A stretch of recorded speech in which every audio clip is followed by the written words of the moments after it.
እርሻን እንደፈለግ ግባበት የሚል አለ ሱረቱ አልበቀራ አያ 200 ቅጥፈት 223 ላይ አለ እንደዛ የሚል ጆይ የምትለው ነገር አለ። በቃ ጠቅልለውና እሺ ወደ ሌላ ርዕስ እንሂድ። እሺ ሴቶቻችሁም ለእናንተ እርሻዎች ናቸው፣ እርሻዎቻችሁንም በፈለጋችሁበት ሁኔታ ድረሱ፣ ለነፍሶቻችሁ መልካምን ስራ አስቀድሙ እያለ ይቀጥላል። እርሻዎቻችሁን እንደፈለጋችሁ ነው። ብዙ ሙፍቲዎችን ማምጣት ይቻላል በዚሁ ዙሪያ የተናገሩትን ማለት ነው። ግን ያው ፈጥነን እንድንወጣ ከርዕሱ እና ምን ብለው ይመልሳሉ?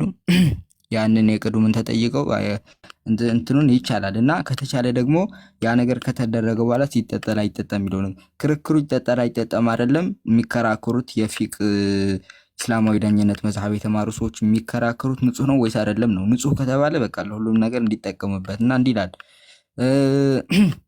እስከዚህ ያለውን ሰለዋት ያወርዳሉ። ቀጥለው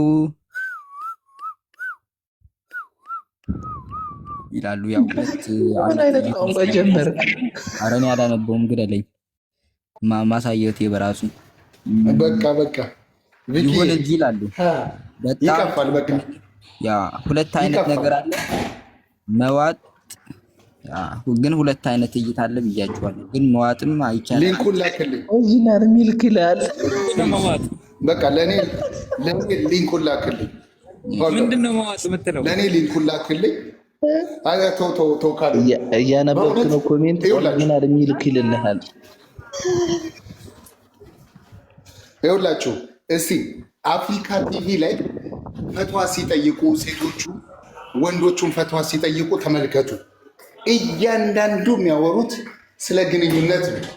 ከባሌ ጋር እንደዚህ አድርጌ ከዚህና ፊት እንደዚህ ተጸንሳ ምናምን ልጁ ትባላለች ልጇ አትባልም። በቃ እያንዳንዱ የሚያወሩት እኔ ጋር ብትመጣ ክርስቲያኑ ጋር ብትመጣ ኦርቶዶክሱ ሄድና እንደዚህ አይነት ኃጢአት ሰርቻለሁ፣ እግዚአብሔርን በድያለሁ፣ ንስሐ አስገቡኝ ነው የሚለው። ፕሮቴስታንቱ ይመጣል ወደ እግዚአብሔር ፊት ይደፋል፣ ንስሐ ይገባል፣ ይመለሳል። እነሱስ ፈትዋ ሲደረግላት እንደዚህ ሆነው እንደዚህ ተመልከቱት። ግቡና በእውነት ነው የምላቸው መንፈስ የሚያቀጭጭ አንድ የህይወት ቃል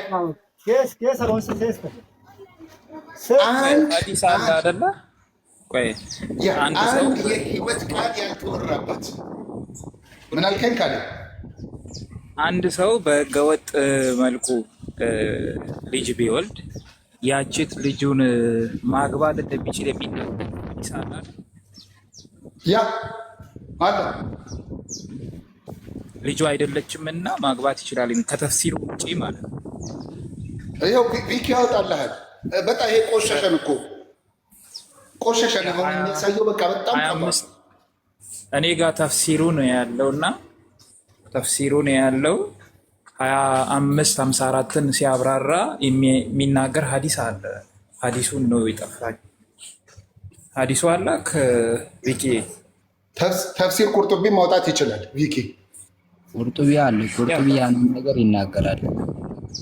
በዚያ ዙሪያ በራሱ ሁለት አይነት እይታ ነው ያለው። በእርግጥ ግን ያው ሁለት አይነት እይታ ነው ያለው። ግን የሚያጋድለው እናትየዋንም እንዳባለገ የተወለደችው ፍጥረት ነችና ከሷ ጋርም እንደፈለገ መሆን ይችላል የሚል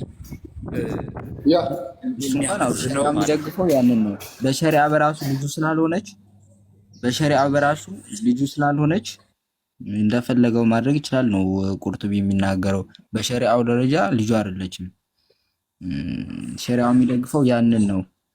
ተፈጥሯዊ ልጁ ነች፣ ግን በሸሪዓ ደረጃ እንደ እስልምና ልጁ አይደለችም። ስለዚህ የፈለገውን ማድረግ ይችላል ብሎ ቁርጡቢ ቃል በቃል ይናገራል። ልጁ አይደለችም፣ የዚና ልጁ ነች።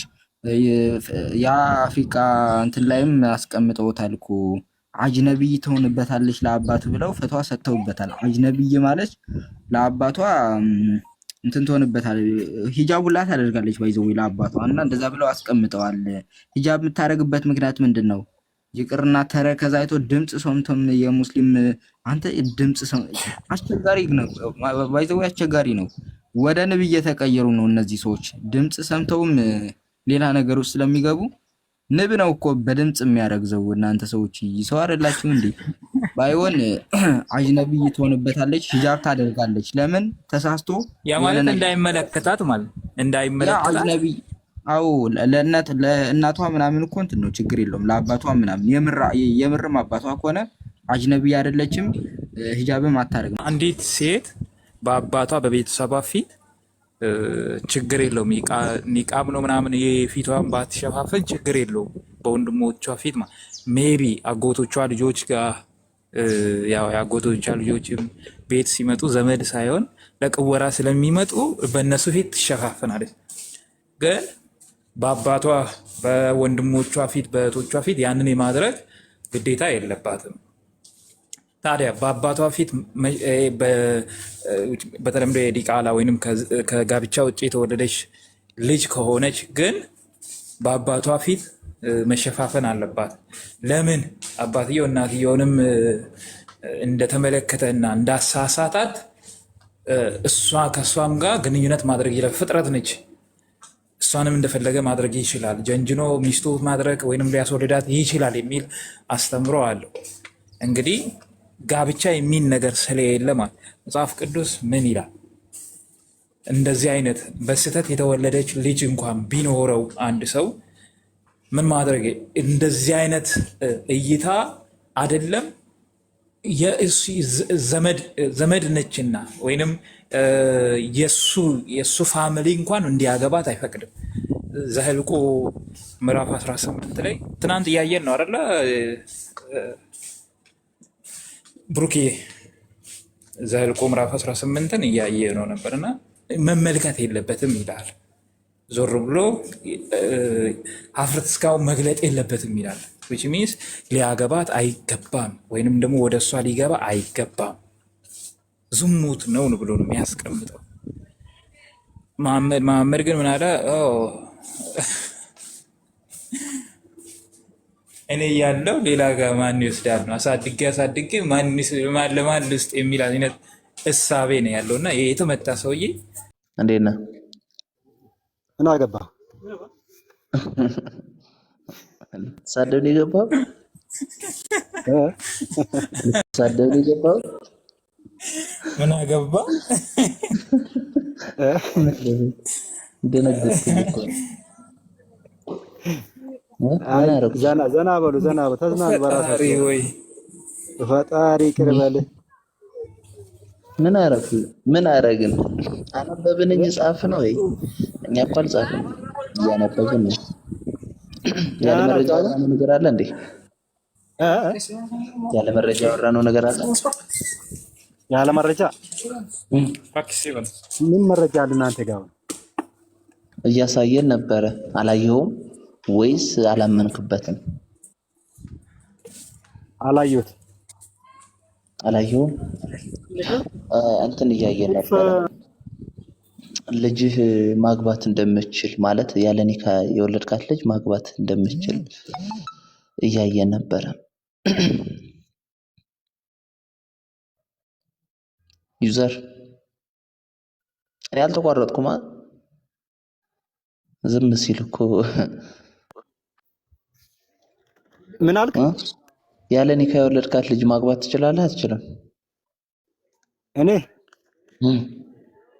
ዝሙት እኮ ያለ ኒካ እንዴት መጀመሪያውንም እንዴት እወልዳለሁ ያለ ኒካ? ከወለድክ ነው እያልኩ አለሁ። እሺ የተወለደ ልጅ አለ እንበል፣ ማግባት ትችላለህ? እሱ ለእናንተ ነው ለእኛ አይደለም። እኔ ያልኩ እኮ አንተን አላልኩም እኮ። ለእናንተ ትላለህ እንዴ? ሐዲስ እኮ ነው ያስቀመጠልኝ አይደለንም? ሐዲስ እኮ ነው እንደዛ የሚለው፣ እኛ አይደለንም እያልን ያለ ነው። አሁን እናንተ ነው የሚመስለው። እንደናንተ አይነት እኮ ነው ሐዲስ ወረደ። ቁርአን ምዕራፍ 25 ላይ ቆይ አንዴ ይልክ ዩዘር ምዕራፍ 25 ላይ ላውጣለና ላሳየክ። በነገራችን ላይ ኩከምበር ምናምን ነገር አስጠላኝ ማለት ነው። ልጣችሁ ብሎ ኩከምበርም ቢሆን ልጣ አይደለም፣ ግን ልጣችሁ ቢሆን አይደለም ልጣ አይደለም፣ ከሱ የሚገኝ ነገር እዛ አይቀር። ፈጣሪ ወይ ብላችሁ ፍራፍሬ ትዘምታላችሁ። ፈጣሪ ወይ ድረስ ካሌቦ እኔ እኮ ኩኩምበር በጣም ነው የምወደው ብትል በጣም አሁን ሆንኩኝ። በቃ ደነገጥኩኝ ማለት አስተምሮቱን ሳየው ሳነበው በጣም ደነገጥኩ። በቃ አቆምኩኝ። ኩኩምበር ንግዛ ሲሉኝ አይ በቃ ይቅርብኝ ነው የምላቸው። አንዴ አልፋኝ በትልቁ አድርገው ምግብ ጠላን። እኛ እኮ ያልጠላነው ነገር ቢኖር እኮ ሰው ነው እስካሁን ድረስ። የዳቦ ፋብሪካ እየከፈትን ዳቦ ካልበላንማ አያዋጣ። እሺ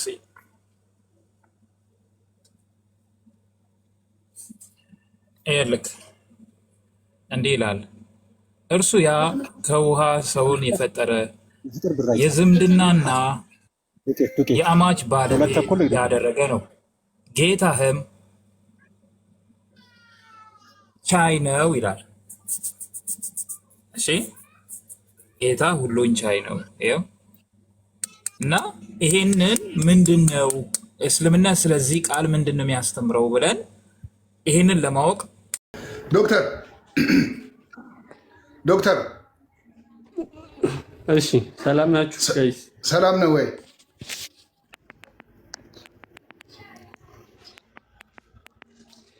አለሁ ደህና ነኝ። ለብዙ ጊዜ ሚውት አድርገኸኝ ነበር። አይ ነው ለምን ሚውት እንደረግ?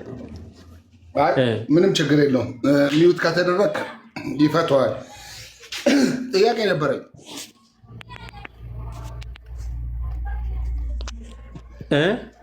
ጥያቄ ነበረኝ። የሰው ልጅ ነህ የሰይጣን ልጅ ነህ?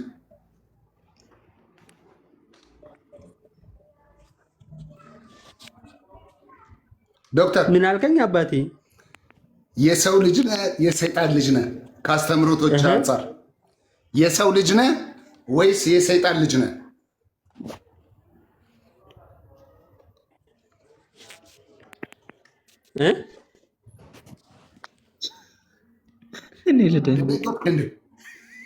ስለምን እያወራህ ነው ያለኸው? እየጠየቅኩ ያለሁት አንተ የሰው ልጅ ነህ ወይስ የሰይጣን ልጅ ነህ? ቆይ ስለ ዶክትሬትነቱ ትንሽ እንጠይቅ። እንዲህ አይነት ስማ፣ ትሰማለህ? እሰማለሁ። እየሰማህ ነው ወይስ? በደንብ እየሰማሁ ነው። እኔ ልደንግጥ? እንዲህ አይነት ጥያቄ የምትጠይቅ ከሆነ ራስህን በሰይጣንነት ትጠረጥረዋለህ እንደ? አይ እኔ ከእናንተ አስተምሮ አንጻር ነው የጠየቅኩ፣ ከትምህርት አንጻር። አሁን ደግሞ አስወጣኝ አሉ። ይሄኔ ለማስወጣት ይመስለኛል ዱብ ዱብ እያልክ ያለው። ሲጀመር እኔ ነኝ ጥያቄ አሁን ትመልሳለህ። ቆይ አንዴ ብሩክ ዶክተር እስኪ በአንተ በተማርከው ይመስለኛል እየሰማሁ ነው። እስኪ የአንተ የትምህርት የሰው ዶክተር ነህ ወይስ የእንስሳት ዶክተር ነህ ወይስ የክቡር ዶክተሬት ነው ያለህ? ጥያቄ በዛ ላይ አባቴ ሰምቻለሁ። ስለ ሕክምና ስለ ሙያዬ ነው እየጠየቀኝ ያለው። ያ ሙያክ በምን ላይ ያተኮረ? ሙያክ በምን ላይ ያተኮረ? ካሌብ ይሰማሃል? ያ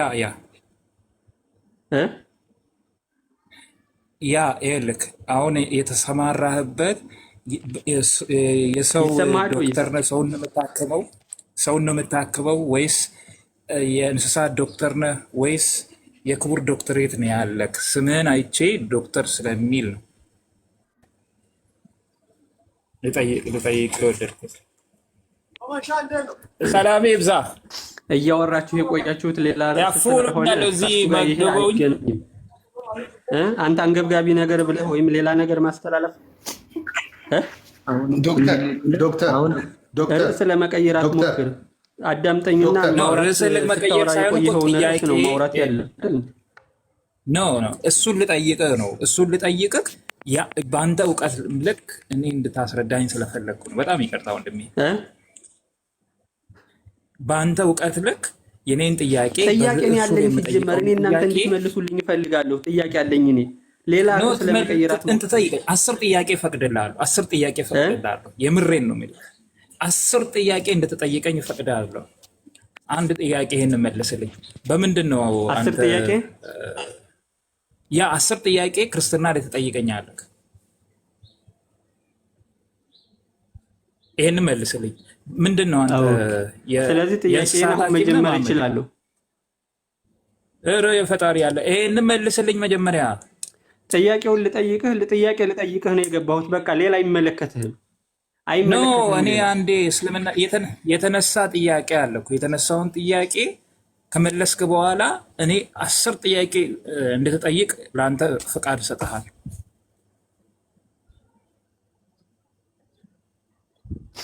እኔ መጀመሪያ ጥያቄ ልጠይቅህም ጭምር ነው የገባሁት። አንድ ጥያቄ ጠይቃለሁ፣ ከዛ ደግሞ አንተ አንድ ጥያቄ ትጠይቃለህ። በዚያ ነው የምንቀጥለው። የስም ዶክተር መሐመድ ተብሎም ዶክተሬትም ሲጀመር ዶክተሩ የሰይጣን ልጅ ነው ወይስ የሰው ልጅ ነው? ይመልሱልኝ። በምርምር ራስ ላይ ትለዋለህ።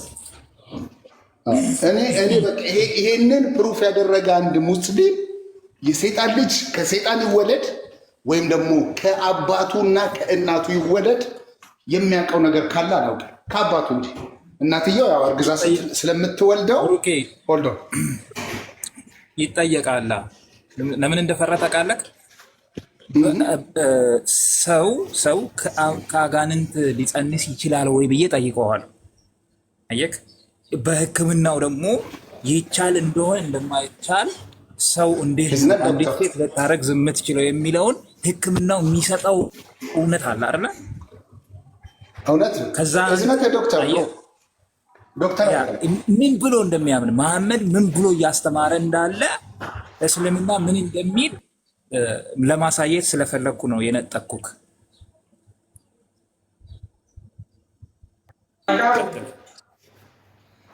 ሙስሊሞች አላችሁ? ዶክተር ካፌ ይዋ ክርስቲያን ነው። እንዴት ዋላችሁ? ሰላም ላንቺ ይሁን። ሰላማችሁ ወንድሞች እንዴት ናችሁ? እግዚአብሔር ይመስገን። እንኳንም ክርስቲያኖች። በዚሁ አጋጣሚ መልእክቴ እንኳንም የኢየሱሶች እንኳንም ክርስቲያኖች። አሜን አሜን አሜን። ቴንኪው ክብሩልኝ። አሁን የገባው ሰውዬ ማለት ነው ማታ እነ ቃል ጋር በጣም ብዙ ሰዓት ቁጭ ብለን ስንማማር ገብቶ እየተሳደበ ዶክተር ነኝ ብሎ በጣም ብዙ ነገር እየተናገረ ነበረ። ላይክ አሁን እናንተን እዚህ ጋር እያደረቀ እንደነበረው ማለት ነው። እና ብትችሉ በቃ አታስገቡት። ሰውየው ምንም አይነት እውቀት የለውም። ስለ ቁርአኑ ራሱ የሚያውቀው ነገር የለም። ቁርአኑ ምን እንደሚል ራሱ በቃ ሸፍኖበታል እግዚአብሔር። ስለዚህ አታስገቡት በቃ። ትክክል። ቀንም መጥቶ ነበረ እንደከፈትን መጥቶ ነበረ እና ህዝነት ዶክተር በቃ ዶክተር ጀስት ስሙን ያስቀመጠው አንድ ዶክተር እኮ የምሁር ጥግ ነው። በቃ እኔ በጣም ይመቸኛል ዶክተር ብሆን ደስ ይለኝ ነበር፣ ግን አልሆንኩም። ግን አሁን ወንድማችን ሲያወራ ራሱ ቃሉ ራሱ አንድ ወርድ ሲያወጣ የዶክተር ቃል እንኳን አይደለም፣ የተማረ ሰው ቃል አይደለም። ስለዚህ ለቤት ዛቸዋል። እኔ አሁን ሙስሊሞች ከሰይጣን ተወልደዋል ወይስ ከአባታቸው ከስጋዊ አባታቸው ተወልዷል? ይመልሱልን። አስተምሮታቸው ሰይጣንን ሴክስ እንደሚያደርግ ነው የሚነግረው። የአባቱ ብልት ላይ ተጠምጥሞ ቀድሞ ሊለቅ ይችላል ዘሩን ብሏል። አስተምሮታቸው ይሄ ነውና ከሰይጣን ይወለዱ ከአባታቸው ይወለዱ ማስረጃ ያቅርቡ። አባታቸው ቢስሚላ ብሎ ጀምሯል አልጀመረም? እያንዳንዱ ሙስሊም ይሄ ሊታወቅለት ይገባል፣ ሊመልስለት ይገባል። ሃይማኖቱ ማለት ነው የሚከተለው ፈጣሪ ሊመልስለት ይገባል።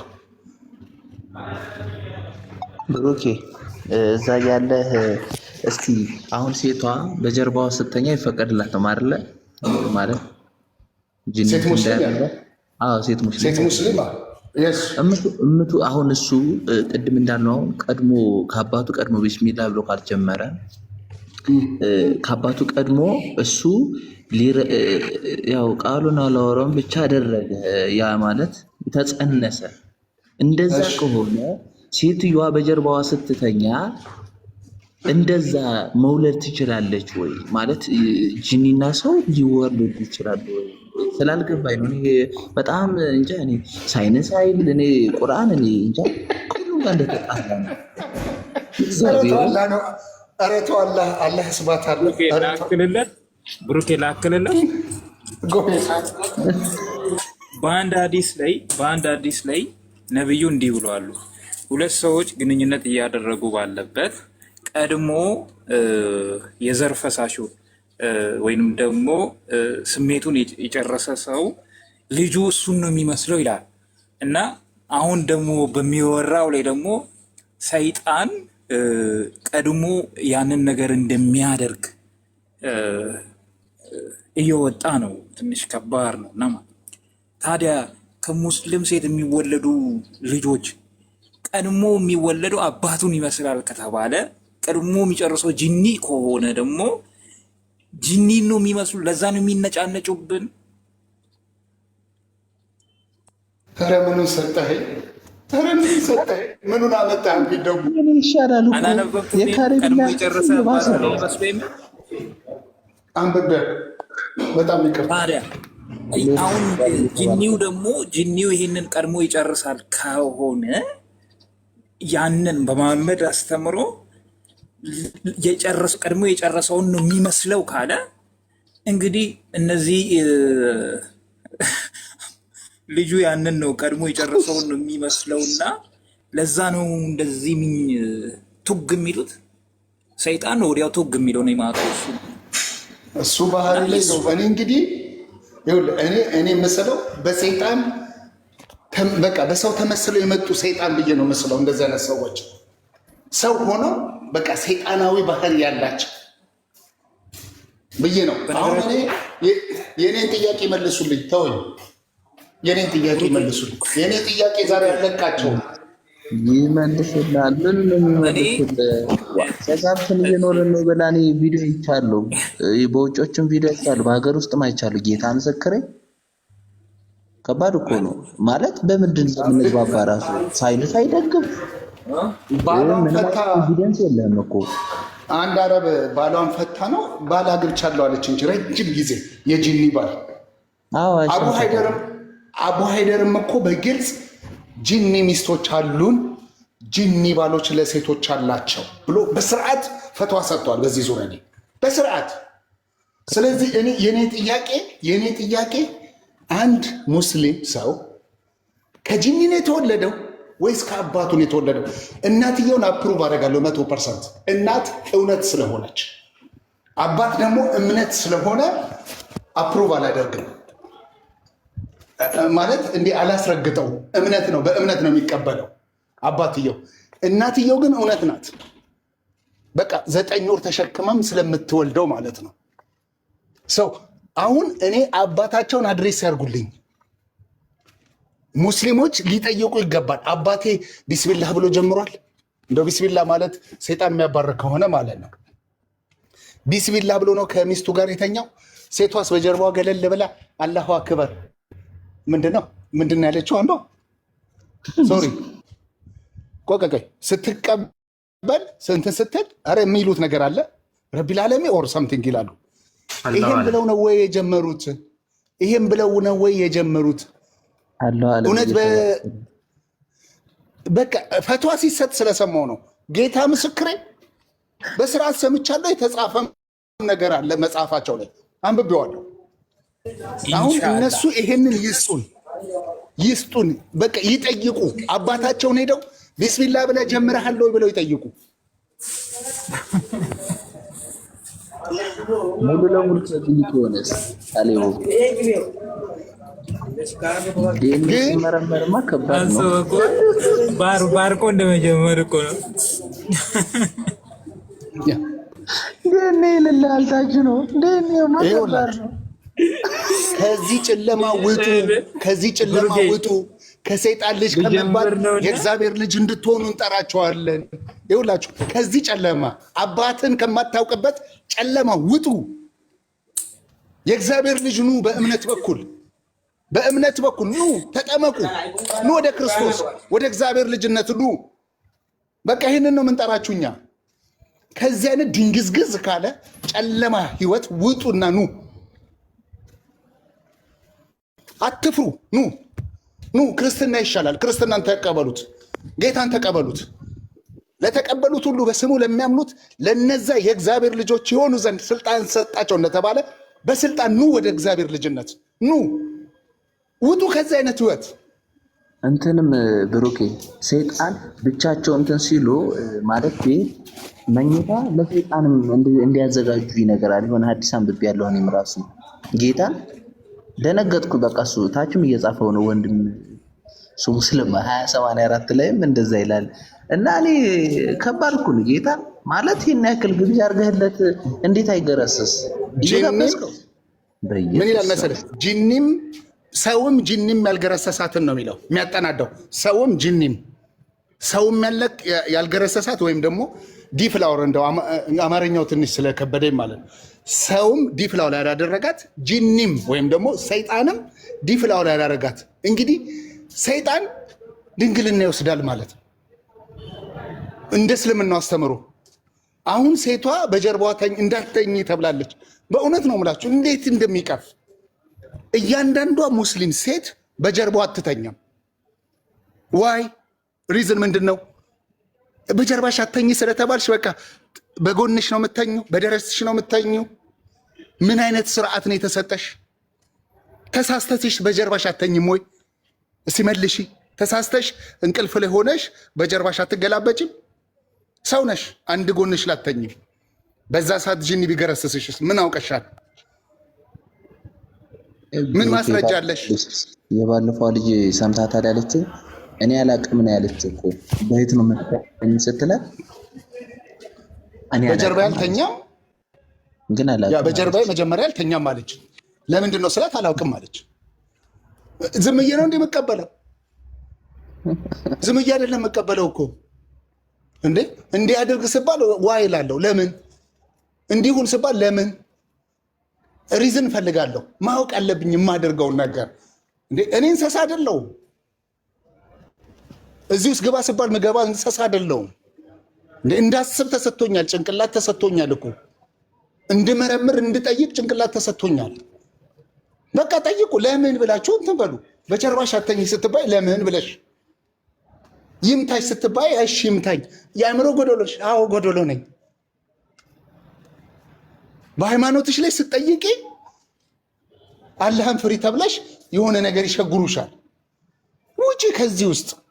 አንቺ ብርቱ ሴት ነሽ። አንቺ በእግዚአብሔር በአምሳሉ የፈጠረሽ ድንቅ ሴት ነሽ። ድንቅ። ለዛ ነው ሐዋርያው ጳውሎስ ምን አለ መሰላችሁ? ማንም በክርስቶስ ቢሆን ሁሉ አዲስ ፍጥረት ነው ካለም በኋላ ሁሉ አዲስ ፍጥረት ነው ካለም በኋላ አይሁዳዊ የለም አለ፣ ባሪያ የለም አለ፣ ወንድ የለም አለ፣ ሴት የለም አለ። ሁሉ በክርስቶስ አንድ ፍጥረት ናቸው አለ። አንድ ሴት የለ፣ ወንድ የለ፣ አንድ ፍጥረት ናቸው። የአእምሮ ጎዶሎ የለ፣ የምን ጎዶሎ የለ። አንድ። ወደዚህ እውነት ኑ። እኩል የምትሆኑበት፣ ወንዱ ከሴቱ እኩል የሚሆንበት በአእምሮ ፊዚካሊ ኦኬ። ወንድና ሴትን አላነጻጽርም ፊዚካሊ። በአእምሮ ግን ሴቲቱ ትበልጣለች። እኔ ይህንን ልደብቀው አልችልም። እቺን ድንቅ ሴት ነው። እቺን እግዚአብሔር ፋሽን አድርጎ የሰራትን ሴት ነው። አእምሯን ጥበባ ሞልቶ የሰጣትን ሴት ነው የአእምሮ ጎዶሎ ነች ተብላለችው። በእውነት ነው ምላችሁ። ጾም ጸሎት ይዘን ልናለቅስ ይገባል ወደ እግዚአብሔር። ጾም ጸሎት ይዘን ምድሪቱን ይዘን ልንጮ ይገባል። ንስሐ አድርገን ወደ እግዚአብሔር ተመልሰን ስለ ሴቶቹ ልንጸልይ ይገባል። እቺ ድንቅ የሆነች ሴትን ነው የአእምሮ ጎዶሎ የተባለችው። የአእምሮ ጉድለት፣ የሃይማኖት ጉድለት አለብሽ ተብላ እየተረገጠች የምትኖረው እቺ ሴት ናት። ከውሻና ከአህያ ጋር ተነጻጽራ እኩል ተነጻጽራ ያለች እቺ ሴት ናት። በእውነት ነው የምላችሁ ወገኖች። ከካካ ጋር ከሽንት ቤት ሲወጣ እኮ ውዱል አድርጎ ሴትን ሰላም ቢል እሷን ካለፈ በኋላ የምድር ገጽ እኮ ነው የሚያብሰው። መሬቱን እኮ ነው፣ መሬቱን ንጹህ አፈርን አብስ ነው የሚለው። ክቡር የሆነች እግዚአብሔር በአምሳሉ የፈጠራት ይችን ሴት እኮ ነው ቆሻሻ ያደረጋት። አይሻ ግን ሺወዝ ስማርት፣ በጣም ስማርት ነበረች። እንዴ ብላ ይብላችሁ ብላችሁ ከውሻና ከአህያ ጋር መደባችሁን ብላ ጠይቃለች። ጠይቁ ሙስሊም ሴቶች ጠይቁ፣ ይሄንን እንዴት ከውሻና ከአህያ ጋር ትመድቡናላችሁ? እያንዳንዱ ፈትዋ የሚሰጠው በሴት ላይ ነው። በሴት ላይ እያንዳንዱ ፈትዋ የሚሰጠው በሴት ላይ በደንብ አዳምጫለሁ። እንግዲህ ፈትዋ ሲሰጡ ሼኮቹ ሴትን ነው በቃ እርግጥ በለው እርግጥ። ልጅ የላቸውም እነዚህ ሰዎች ይላሉ አንዳንዴ። ሴት ልጅ የላቸው ገሃነም የምትሞላው ሴት ነች የሚለውን ጨምረው ያ ሴት ልጅ የላቸውም እላለሁ። በእውነት በጣም ያሳዝናል። እነዚህ ሰዎች ሴት ልጅ የላቸውም። ሴት ልጅ እንግዲህ ልጅም ናት፣ ሚስትም ናት፣ እናትም ናት፣ ካለም ደግሞ እህትም ናት፣ ካለም ደግሞ ገፋ ካለ አክስትም ምናምን ናት። እንዴ እችን እኮ ነው በቃ የአእምሮ ጎዶሎ ነሽ አላት እግዚአብሔር። በመልኩ የሰራትን በመልኩ ውብ አድርጎ የሰራትን ሴት ምን አለ? የአእምሮ ጎዶሎ ነሽ። ወረደና ደግሞ እንደዚህ ነሽ። የወር አበባ ሰጣትና የወር አበባሽ በወር አበባሽ ምክንያት ጸሎት ስለማትጸልይ እንግዲህ አንድ ወር ይጸለያል ረመዳን ላይ አይደል? ጸሎት ስለማይጸልዩ መጾም ስለማይችሉ ጾሙ ስለሚሰበር ስለሚያፈርሱት በዛ ምክንያት የሃይማኖት ጎዶሎ ነሽ አላት። በዚህና በዚህ ምክንያት ይኸው በመሳሰሉ ምክንያት ጀሃነምን ሞልቶ ይገኛሉ። ይሄን ተቀብለው አሜን ብለው ይሄዳሉ። ሲያሳዝኑ ሲያሳዝኑ በእውነት ነው የምላችሁ። እዚህ ጋር የምታዩቸው እህት ወንድሞቻችን በእያንዳንዱ በየሜዳው ላይ የሚያወሩት ትክክለኛና ሰሂህ የሆነ ሀዲሶችን ነው የሚያወሩት። ሙስሊሙን አይጠሉም። በእውነት ነው የምላችሁ፣ ሙስሊሞች አይጠሉም። ማንም አይጠላም። እኔ በፍቅር ወዳችኋለሁ። የማገኘውም ጥቅም የለም። በፍቅር ወዳችኋለሁ። ምክንያቱም ከጨለማ እንድትወጡ ስለምፈልግ ብቻ ወደ ብርሃኑ እንድትመጡ ወደ ብርሃኑ እንድትመጡ። ክርስቲያኖች ኑ በብርሃኑ ተመላለሱ እያላችሁ ኮመንቱን ሙሉት። በቃ ኑ በብርሃኑ ተመላለሱ፣ ኑ ወደ ክርስቶስ አካል ኑ እያላችሁ ሙሉት። በቃ ኮመንቱን። በእውነት ነው የምላችሁ ሙስሊም ሴቶች፣ ስፔሻሊ ሙስሊም ሴቶች ውጡ፣ ከዛ ውስጥ ከጨለማ ህይወት ውጡ። ኑ ወደ ክርስቶስ አካል፣ ኑ ወደ እግዚአብሔር አካል፣ የእግዚአብሔርን አካል እንሙላው። ኑ አብረን እንስበክ የእግዚአብሔርን ወንጌል። ይህንን ነው ልል ምችለው። በጣም ወዳችኋለሁ። በጣም ይህንን ነው ልል ምችለው። ራፋለ ምናምን እያልክ ትቀጥፋለህ። ምንድን ነው እያወራ ያለው? እኔ አልቀጠፍኩም። ሴቶች ያከብራል እስልምና፣ ሴቶች ያከብራል እስልምና፣ ሴቶችን ያከብራል ወይ እኮ? እንደማያከብር እየዋሸህ ትገኛለህ፣ እየቀጠፍክ ትገኛለህ። ስለምን ነው እያወራ ያለው ነው የምልህ። ኧረ ሚውት አድርጉት በጌታ። ሀዲድ ነህ እንዴ? እየነገርኩህ እኮ ነው። ያከበረበትን ነገር ሙስሊም ነህ ክርስቲያን? አንተ የጅኒ ነህ ወይስ ሙስሊም ነህ ክርስቲያን? አንተ መጀመሪያ የጅኒ ነህ የሰው ነህ? አንተ የጅኒ ነህ የሰው ነህ? ስማ አላህ ምናምን ብለህ ጽፈሃል። ሙስሊም ነህ ክርስቲያን ነው የምልህ። ስማኝ፣ ሙስሊም ነህ ክርስቲያን ነው የምልህ። አንተ ምን አስጨነቀ ስለኔ? አሁን ሚውት አታድርግ። መጀመሪያ እኔን ሚውት ታደርጋለህ፣ ታስወጣለህ፣ ምናምን ትበጠብጣለህ እኮ። ምን ይላል ክርስቲያን ነው የምልህ። ይሄን መልስ ሰይጣን። አሁን አንተ የጅኒ ነህ የሰው ነህ? የጅኒ ነህ? ምን ይላል ስሙ? እስቲ አንብበው ስሙ። ሙስሊም ነህ ክርስቲያን ነው የምልህ። ይኸውልህ ሙስሊም ነህ ክርስቲያን፣ አማርኛ ይሄን ነው የምፈልገው። ምንድነው ስሙ? ምንድነው የሚለው? አንብበው እስቲ ስሙ ምንድነው የሚለው? አንብበውና ንገረን። ስሙ ምን ያደርግልኛል? ስሙ ምን ያደርግልኛል? እያወራ የነበረውን እኮ ስለሰማሁት ነው። ታውቃለህ ምን እያወራ እንደሆነ? በሙስሊም ስም ገብቶ ምን እያወራ እንደሆነ ስለሰማሁት እኮ ነው። ታውቃለህ አይደለ? እኔ በሙስሊም ገባው። ማታጭበርበር አንተ ዶክተር ነኝ ብለህ አንተ ነህ። ሙስሊም ነህ ክርስቲያን ነው የምልህ። በቃ አማርኛ ነው የምፈልገው። እኔ የታወቅኩኝ ነኝ፣ ፕሮፌሽናል ክርስቲያን ነኝ። ወንድም አለ አንተ ዶክተር ሳትሆን ዶክተር ነኝ ያልክ አንተ አለ። እኔ አላጭበረብርም። ዶክተር ሳትሆን ዶክተር ነኝ ያልክ አንተ አለ። እኔ አላጭበረብርም። ለየትኛው ይወጥ እኮ ዶክተር እኮ ካላጭበረበርክ ምን ብለህ የእስልምና ቃል መጻፍ አስፈለገ? ለምን የእስልምና ቃል መጻፍ አስፈለገ? አላህ ብለህ ጽፈሃል አይደል? ለምን አስፈለገ? ራስህን ለምን አትሆንም? አላህ ባት እንዳለ ታምናለህ? አላህ ባት እንዳለው ታምናለህ? ራስህን ለምን አትሆንም ነው እያልኩ ያለሁት። ራስህን አላህ ለምን ባት አትሆንም? እንዳለው መጀመሪያ ታምናለህ ወይ? ራስህን ሰው ሆነ የምትናገረው አላህ ባት ነገር ካለ እንዳለው ልትናገር ታምናለህ? በኢየሱስ ኧረ እውነት ነው። አላህ ባት እንዳለው ታምናለህ? እኔ እግር ወይ ቀል አሁን እየሰማህ ከሆነ አውራው እኔ ተከፋር ነው። እሺ እኔ ላውራው። ቆይ ዶክተር ትሰማለህ? ዶክተር ዶክተር እሱ ጋር ያለው አይደል? እኔ ሰማሃለሁ። ከእኔ ጋር አውራኝ። አሁን እሱን ተው። እየሰማሁ ነው። ምንድን ነው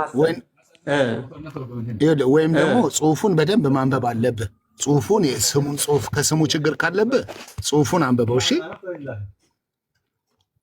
የጻፈውን ስሙን ማለት ነው። ምንድን ነው የሚለው ጽሁፍ? የሴቶ አንተ አንብበህ ንገረኛ። አንብበህ ንገረኝ። እያየሁት ነው። እኔ የማመልከው አምላክ እንዲህ በሚባል አይነት አይገለጽም። እንደዚህ ባት ምናምን የሚባል ነገር የኔ አምላክ አይጠጋውም። የለውም ባት በአካል ክፍል የሚባል ነገር አይገለጽም። በአካል ክፍል በአካልነት የሚዳሰስ የሚጠፈጠፍ ነገር በእንደዚህ አይገለጽም። የኛ አምላካችን የሙስሊሞች አምላክ ቆይ እሺ፣ ባት አለው የለውም? ይኸውልህ ነገርኩህ አይደል እንዴ? መልስልኝ። ባት አለው ወይስ የለውም? ትሰማለህ? በደንብ እሰማሃለሁ። ምዕራፍ ገልጬ ነው ያለው። ትሰማለህ ወይ? መጀመሪያ እየሰማህ ነዋ። በደንብ እየሰማሁህ ነው። አሁን አላህ ባት አለው እየሰማኸኝ ነው? እሰማሃለሁ። ኦኬ ጎ ሄድ። ምዕራፍ ገልጬ ነው ብለኸኛል። ምዕራፍ ገልጬ ነው ብለኸኛል። አንተ ቁርአንን ማን አስተማረህ? መጀመሪያ እስኪ እሱን ንገረኝ። ቴክኖሎጂ፣ የእስልምና ጠላት ቴክኖሎጂ ከማን ተማርክ? አስተማረኝ። ቴክኖሎጂ አስተማረኝ። የእስልምና ጠላት ቴክኖሎጂ የእስልምና ጠላት ቴክኖሎጂ ነው አይደለ? ይኸውልህ አዳምጠኝ። እየሰማሁ ነው። አዳምጠኝ። አንተ ባት አለው ብለህ ልትናገር የፈለክበትን የቁርአን አንቀጽ እኔ አውቀዋለሁ። ቀድሜ እኔ አውቀዋለሁ። እሺ ልንገርህ፣ እኔ አውቀዋለሁ። ታዲያ ካወቅከው ለምን ትከራከራለህ? ትሰማኛለህ አይደል? ሐዲስ ልስጥህ እኮ። ስለዚህ እኮ አዳምጠኝ፣ አስጨርሰኝ መጀመሪያ። እዛ የቁርአን አንቀጹ ላይ የተፈለገበት ትርጉሙ የተፈለገበት ባት አይደለም፣ እግር አይደለም። ገባህ? ሌላ ነው የተፈለገበት። በቃ አሁን ምንድን መልስ አለ? ሌላ ማብራሪያ አለ? እዚህ ላይ የምታውቀው ነገር አለ? እኔ ስለ ስምሽ ይቅርታ አልኩኝ። የሚገለጠው ባቱ ነው። ምንድን ነው የሚገልጠው? የሚገለጥ ነው። ባት በሚገለጥበት ቀን ቆይ አንዴ ክፍሉን ላንብብልህና እስቲ ሆልድ ኦን። ባት በደንብ አድምጠኝ። ባት አዳምጠኝ። ይኸውልህ በአረብኛ ልንገርህ። ሰውዬ ተረጋጋ። መጀመሪያ በአረብኛ ልንገርህ። አማርኛን ታታነህ። እኔ አንተን አማርኛ አልፈልግም። አሁን እሺ ንገረኝ። ሰውዬ ተረጋጋ። በአረብኛ ላንብብልህ። ቁርአን የወረደው በአረብኛ ነው እኮ በአማርኛ መሰለህ እንደ እሺ ዶክተር ንገረኝ። ቁርአን በአረብኛ ታውቃለህ አታውቅም? በመጀመሪያ ይኸውልህ ቋንቋ ውስጥ አትደበቅ። ቆይ አንዴ ሆልድ ኦን። እንደው ትሰማኛለህ? አላህ ባት አለው። ወይት አንዴ ወንድሜ እዛ ጋር የነበረው ልጅ ይኸው እኔን አጋፍጦኝ ሄደ። እያዳመከኝ ነው። አዳመጥኩህ። እሺ ቀጥል። ይኸውልህ እያዳመከኝ ነው። አዳምጥሃለሁ። ቀጥል እኮ። ካዳመከኝ ቁርአን የወረደው በአረብኛ መሆኑን ታምናለህ አታምንም? ወይስ በአማርኛ መስሎ ነው? በአረብኛ ነው ቁርአን የወረደው ነው እያልኩ ያለሁት። የአረብኛ ቋንቋ እንትን ነው እንዴ? አረብኛ ቋንቋ ብቻ ነው የሚያውቀው አላህ? ሌላ ቋንቋ አያውቅም? የለህም እንደ ቆይ ካለህ አዎ በለኝ። እያወራሁህ ነው አንተን እንጂ ማሰማው። ትሰማለህ? በደንብ ሰማሃለሁ። ቀጥል እኮ እያወራኸኝ ከሆነ ቁርአን በአረብኛ ነው እኮ። የቁርአን አንቀጹን እኔ ልንገርህ፣ አንተ ልታነሳ የፈለግከውን በአረብኛ እኔ ልንገርህ ነው ብለህ። እሺ የብዕር ምዕራፍን ክፈትና አንብብ። የብዕር ምዕራፍን ክፈትና አንብብ። እሺ ቀጥል አንብብ። የምናምን ምዕራፍ ብለህ ሌላ ነገር ውስጥ ለመግባት አትሞክር። ይኸውልህ የውመ ዩክሸፉ አንሳቂን የሚለው ሳቅ የሚለው እዛ ቦታ ላይ ቅልጥም አይደለም አልኩህ። በቃ አንተ ሌላ የምታብራራበት ነገር አለ የለህም አይደል? በቃ ምንድነው አማርኛ ፈለከው? እሺ ንገረኝ። እኔ ጥያቄ አለኝ። እኔ እጠይቅሃለሁ። አንተን ስላንተ መጽሐፍ ስማ፣ ስላንተ መጽሐፍ እጠይቅሃለሁ። አሁን አዳምጠኝ። ቆይ ተረጋጋ። ሌላ ማብራሪያ አለ፣ ሐዲስ ላይም አለ። ሐዲስ ላይም ይኸውልህ ስላለ አጥፍተህ እንዳትወጣ እጠይቅሃለሁ ጥያቄ አጥፍተህ እንዳትወጣ ነው ምን እጠይቅሃለሁ መጽሐፍ ካንተ መጽሐፍ እጠይቅሃለሁ ጥያቄ አለኝ ዶክተር ይረጋጉ እኔ ነኝ ሚውት ያረኩት ኧረ ሚውት አድርጌሃለሁ እባክህ ሚውት አድርግ በቃ ሚውት አድርጌሃለሁ አንዴ እንዳታነሳ ሚውቱን ካነሳ እጥልሃለሁ ታች ነው ራስህ የምታገኘው ኦኬ ልታዳምጠኝ ይገባል እኔ አሁን ባት የሚገለጥበት ካህዲዎች ወደ መስገድም የሚጠሩበትንና የማይችሉበትን ቀን አስታውስ ይላል ባቱ የሚገለጥ ነው የተሸፈነ ነው የሚገለጥ ነው ይሄ ባት የማን ነው ማን ነው የሚገልጠው ምንድነው የሚገለጠው መልስልኝ ሚውትን አንሳው ከዛን ሐዲስ ላይ ገባለሁ በዚሁ ሐሳብ ላይ አለ ሐዲስ ላይ ቡኻሪ ላይ አለ ልኬልሃለሁ ሚውትን አንሳ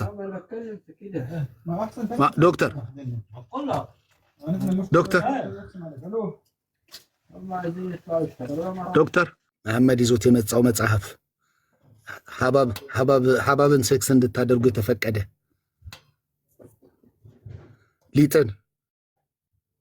ሊጥን እንድትደፍሩ የፈቀደ ይሄ ከሰማይ ነው ይሄ እውነት የፈጣሪ መልእክተኛ ነው ብላችሁን የተቀበላችሁት እንዴትስ አምናችሁ ተከተላችሁት ፍትህ ኩፍ ላለው ሊጥ እንዲያው የሚገርም ነው በምን ይሆን ኩፍ ያለው እስቲ ልላክልህ ስሞች ይገርማሉ ሐባብ ብሉ ምንም ችግር የለውም ሐባብ ድፍን ነው ኦኬ ሐባብ ድፍን ስለሆነ የተከፈተ ሐባብ አትብሉ ቆይ አሁን ግን ሊጡ ቢያረግዝ እንዴት ነው የሚሆነው ግን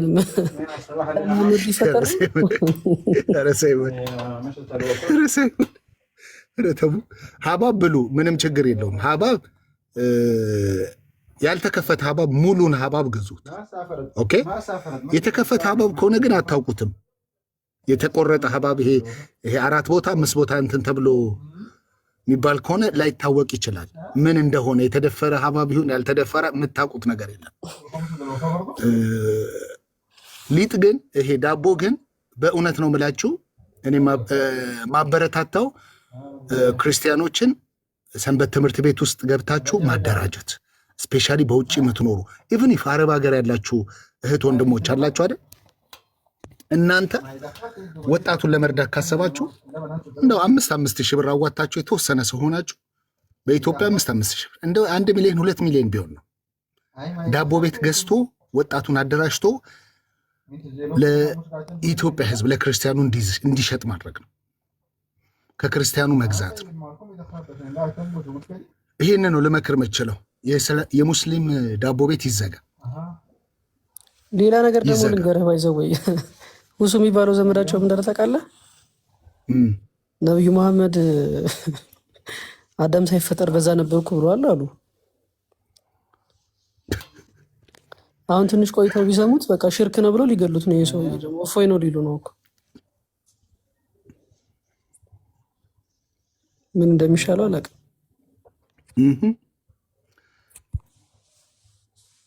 ለራሳቸው ጅብሪል ሲመጣ እንደዛ ደንግጦ መሐመድ የሚገባበት ጠፍቶት ጭራሽ በአዳም ጊዜ ነበረ እንደ አዲስ ተዋውቀዋለህም ግን በፊትም ነበረ ረስቶት ነው መሰለኝ በመሃል ቆይ ቆይ እዚህ ስንት ክርስቲያን አለ አሁን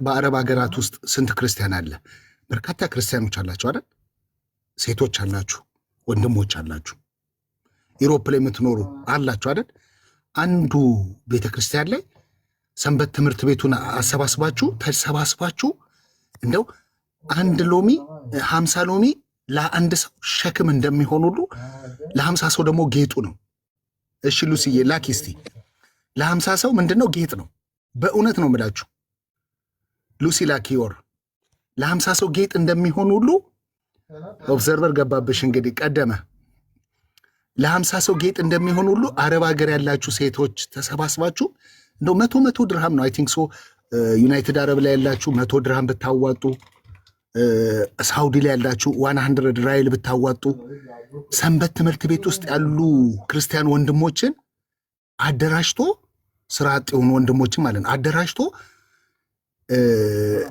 ዳቦ ቤት እንዲከፍቱ ማድረግ በእውነት ነው የምላችሁ ዳቦ ቤት እንዲከፍቱ ማድረግ። ከታች አንዷ ስድ እያለች ነው ባይዘው ስዶች እያለች ተሰደበሽ ነው። ይሄ የወልቂጤ ዳቦ ቤት ይዘጋል። ይሄ የጉራጌ ዳቦ ቤት አዲስ አበባ ላይ አያስፈልግም። አዲስ አበባ ላይ ብቻ አይደለም ክልል ላይ አያስፈልግም።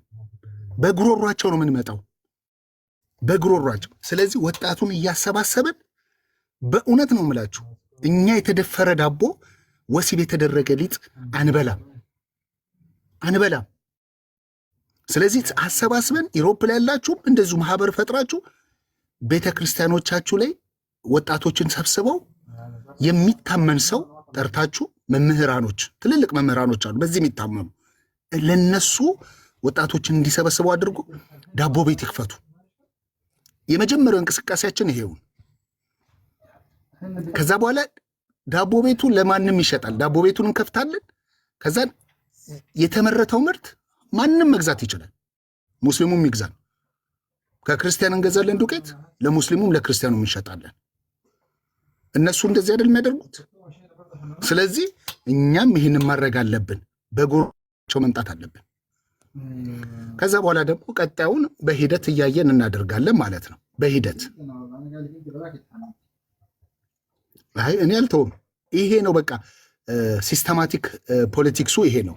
እኛም መጠቀም አለብን። ክርስቲያኑ ሀገርህን አታስበላ። ጥላቻ ሊመስላችሁ ይችላል። ነው ጥላቻ አይደለም።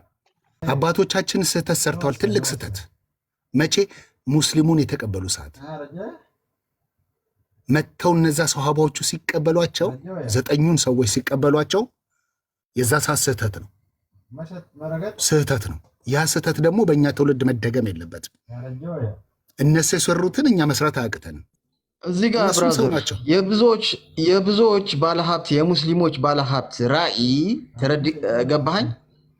እኔም አውቀዋለሁ። ምን ማድረግ ነው መሰለ? መጀመሪያ ፎርኖ ቤት ማውጣት ነው፣ ዳቦ ቤት መክፈት ነው። ለምን መሰለ? እዛ ሃይማኖታቸው እዛ ይከብራል። ለዛ ነው ሰው አይገባውም። እንደ አሁን መከልከል አለበት እኮ። የማንም ሙስሊም ዳቦ ቤት ሄደ መግዛት የለብም። ለመሰለ ሃይማኖቱ እዛ ነው የሚያከብረው። ለምን እዛ ላይ በቃ አለ። ያ አሁን እኔ በደንብ ነው የማውቀው። እኔ ሱዳን ነበርኩ ልንገርህ። ፈላልጌ ወይ በራሴ ሰዓት ሊጡ ምናምን ነገር ብዬ ነው ቤት ምለው። ለመሰለ አለ ሃይማኖታቸው በዛ ነው የሚያከብሩት። ቶሎ ትንሽ ሳንቲም ከያዙ ፎርኖ ቤት ዳቦ ቤት የሚያወጡት። ዳቦ ቤት አውጥተው ለምን ነው የሚያወጡት? እንደዛ ስለሚላቸው ወደዛ እንዲሄዱ ሃይማኖታቸው ስለሚገፋፋቸው። ይሄማ እውነት እኮ ነው፣ ግልጽ እኮ ነው። እና ደግሞ ሙስሊም እየተወረደ ነው። በቃ ፒፕሉ እየነቃ፣ ሴቶቹ እየነቁ ነው። ኢራን ያሉ ሴቶች አሁን አንፈልግም ሙስሊም እያሉ ነው። ሙስሊም በቃ በደለ አንፈልግም እኛ እያሉ ነው። እንደው በቃ አንፈልግም እኛ በቃ ሙስሊም ይባል ነገር እኛ አንፈልገውም እያሉ ነው። ሀቅ ነው ይሄ። እና ወንዶቹ ለምንድን ነው በዚህ የሚደበቁት? ከሆነ ለወንዶቹ አድቫንቴጅ አለው፣ ለባሎቹ አድቫንቴጅ ስላለው በዛ ይደበቃሉ። ሃይማኖቱን ይፈልጉታል። ዛሷይ ሊላቀቁ ያቁታል። አንድ ባንድ የሰይጣን አምላኪነት እንደሆነ አንድ ባንድ ያቁታል። ግን ለምንድን መሰል የሚደበቁበት? ለጥቅም በጣም እነሱን ስለሚያጠቅማቸው 4 ሴት 8 ሴት የ6 ዓመት ልጅ እንደዚህ ስለሆነ እነሱን ስለሚያጠቅማቸው ከዛ ሊላቀቁ አይፈልጉም። ያ ነው እንጂ የሰይጣን እንደሆነ ያውቁታል። በተለይ እነዚህ ሐዲስን በደንብ አድርገው የሚያነቡ አረብን በደንብ አድርገው የሚተረጉሙ ሰዎች። አንድ ኮመንት በደንብ ያስታወሰኝ ነገር ልንገራችሁ። ጁስ ቤትም ትዝ ሲል የእነሱ እንደሆነ ትዝ ሲል ሀባብ ጌታሆይ ድረስ ለይተምታ ነው። አስባችሁታል? ጁስ ቤትም ምንድን ነው ድምፅ አለ። እዮብ አቤት ይቅርታ፣ ሰላም ነው? ድምፅ አለ። እሺ ቆላት ፓውንት ሀሳብን ማጋራት ትችላለህ። የተከታተልኩ ነው እንጂ ሀሳብ የለኝም። ትናንትና ነበር የገባሁት። ቴንኪው። ጨዋታችሁ ስለማራካኝ ነው። ደስ ይላል።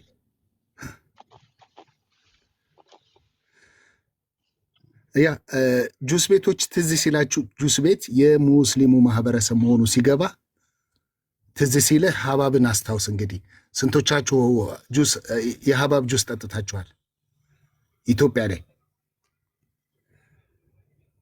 ያ ላክ ስንቶቻችሁ ጠጥታችኋል? ስለዚህ ይሄ አንደኛው ፖለቲካል ሲስተም ነው፣ ሲስተሙ ማለት ነው። ፋይናንስን የመቆጣጠር ሲስተም ነው። እነሱ እየተጠቀሙት ነው። ረጅም ዓመት ተጠቅመውታል። ሰክሰስ ያደረጉበት ነገር አለ። ሰክሰስ ያደረጉበት ውጤታማ የሆኑበት ነገር አለ። ኦኬ፣ ውጤታማ የሆኑበት ይኸው አሁን የምናየው ነገር ነው። ብሩኬ ምንድን ነው እሱ? ወይ ኧረ እኛ ሀገር በነገራችን ላይ ስፔሻሊ አገር ያላችሁ የተቆረጠ ሀብሀብ እንዳትበሉ አደራ። በሰማይ ምድር ትላል ይሸጣልና ትንሽ ይከብዳል። ሰብስቡ። ያ አስካ ሰላም ነው? እንዴት ነው? አማን ናችሁ? እግዚአብሔር ይመስገን። እንዴት ነው? የአክሳ በልስ አለን። ቶፒካችሁ ብዙም አልሰማሁትም። ቶፒክ ሀሳብ እስኪ ለመስጠት ነው። ቶፒካችሁ የስድብ ነው ወይስ የእውቀት? ምንም ችግር የለውም። ስድብ አንሳደብም፣ ግን ካስተምሮትህ አንጻር ችግር የለውም። አንተ ቆይተህ ልትሳደብ ትችላለህ። ሙስሊም ነህ? አሁንም እኮ ወደ ቆይ ተረጋጋ እንጂ ተረጋጋ።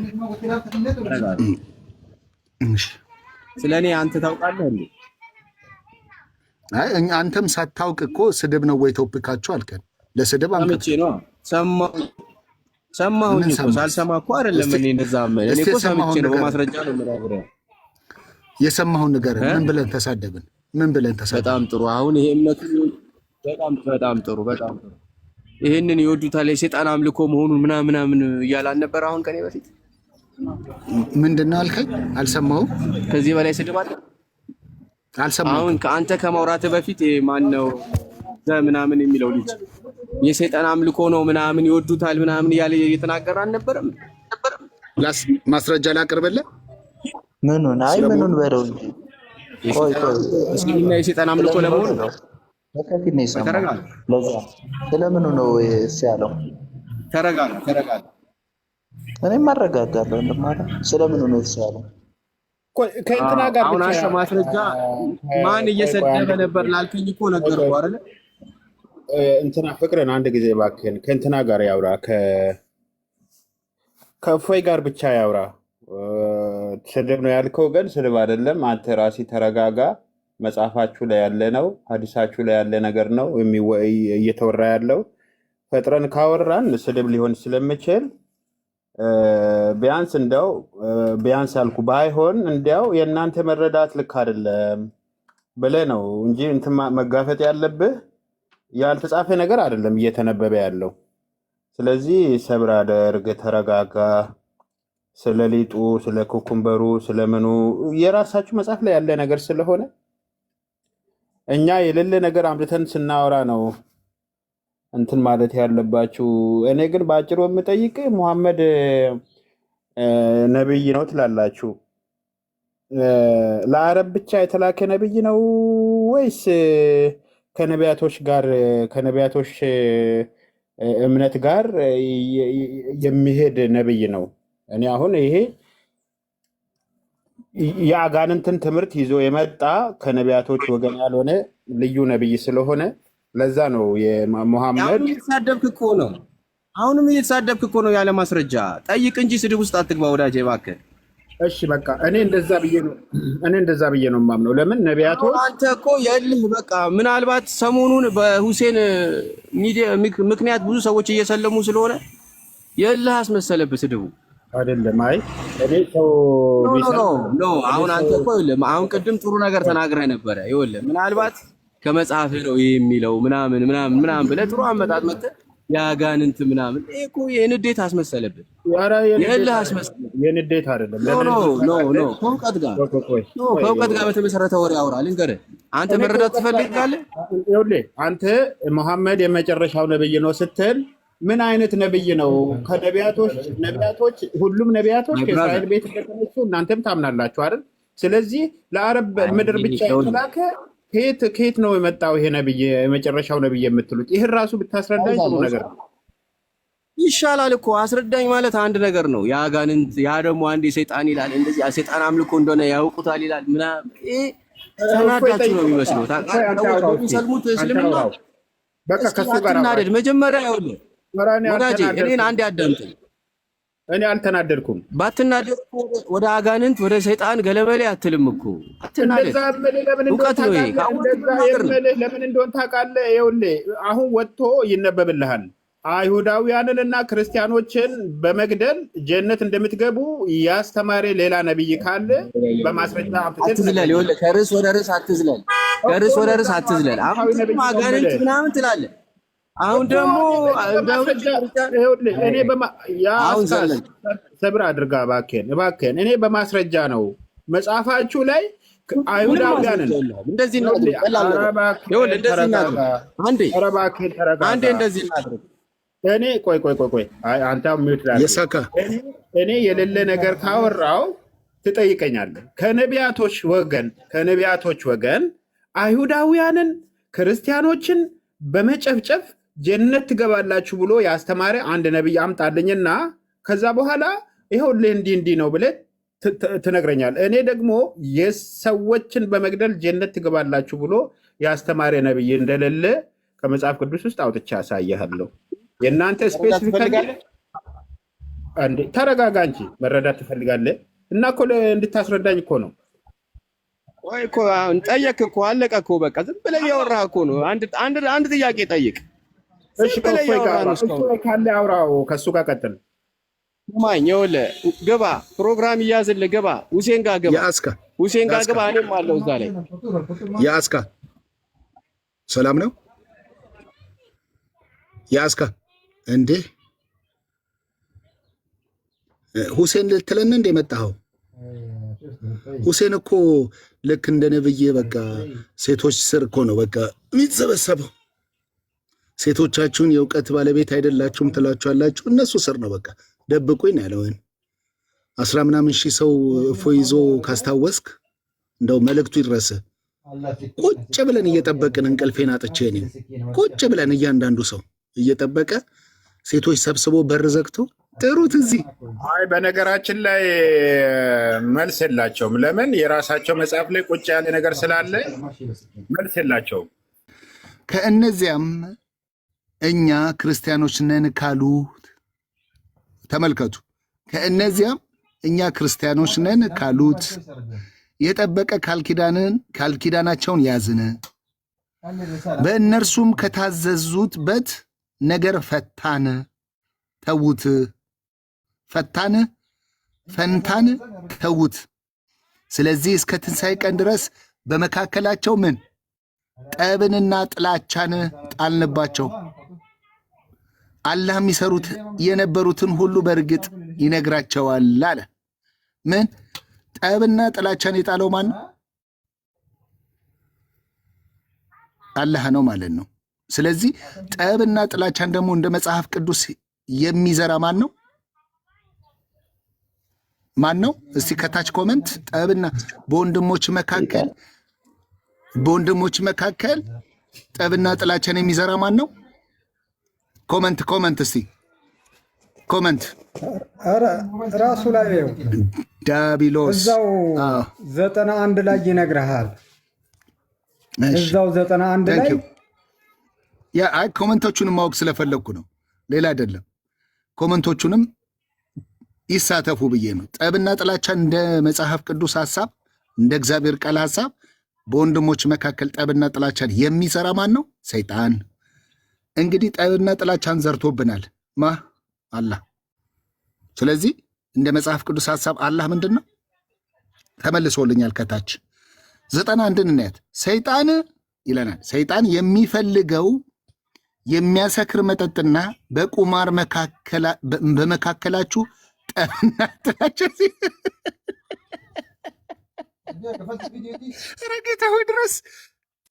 ረጌታዊ ድረስ ምን እያለን ነው? ሰይጣን የሚፈልገው በሚያሰክር መጠጥና በቁማር በመካከላችሁ ጠብና ጥላቻን ሲጥል አላህን ከማውሳት ከስግደትም ሊያግዳችሁ ብቻ ነው።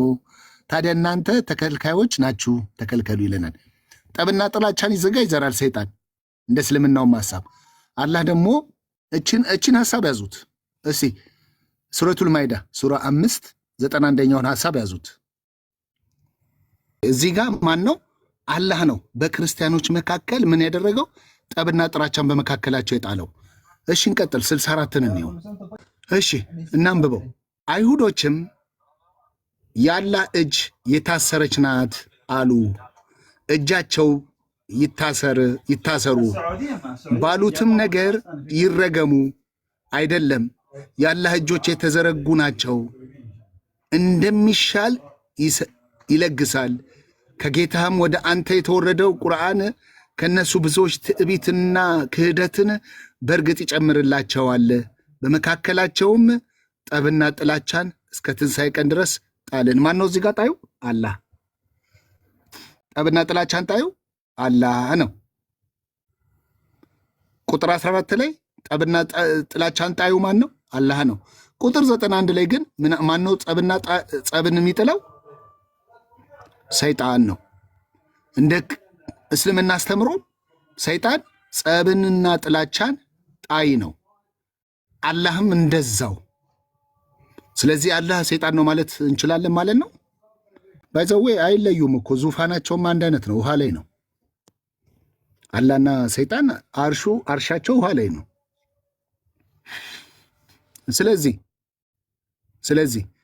በዚህ ሐሳብ ማን ነው ሰይጣኑ ነው? አላህ ኦር መልሱ ለእናንተው ይሁን። ሙስሊሞች በደንብ አንብቡት መጽሐፍቶቻችሁን። ልንላችሁ ምንችለው ይሄንን ነው። አቡ ሁሬራ ሪፖርትድ ጋድስ ሜሰንጀር አስ ሴይንግ 1000 years before creating the heavens and the earth, God recited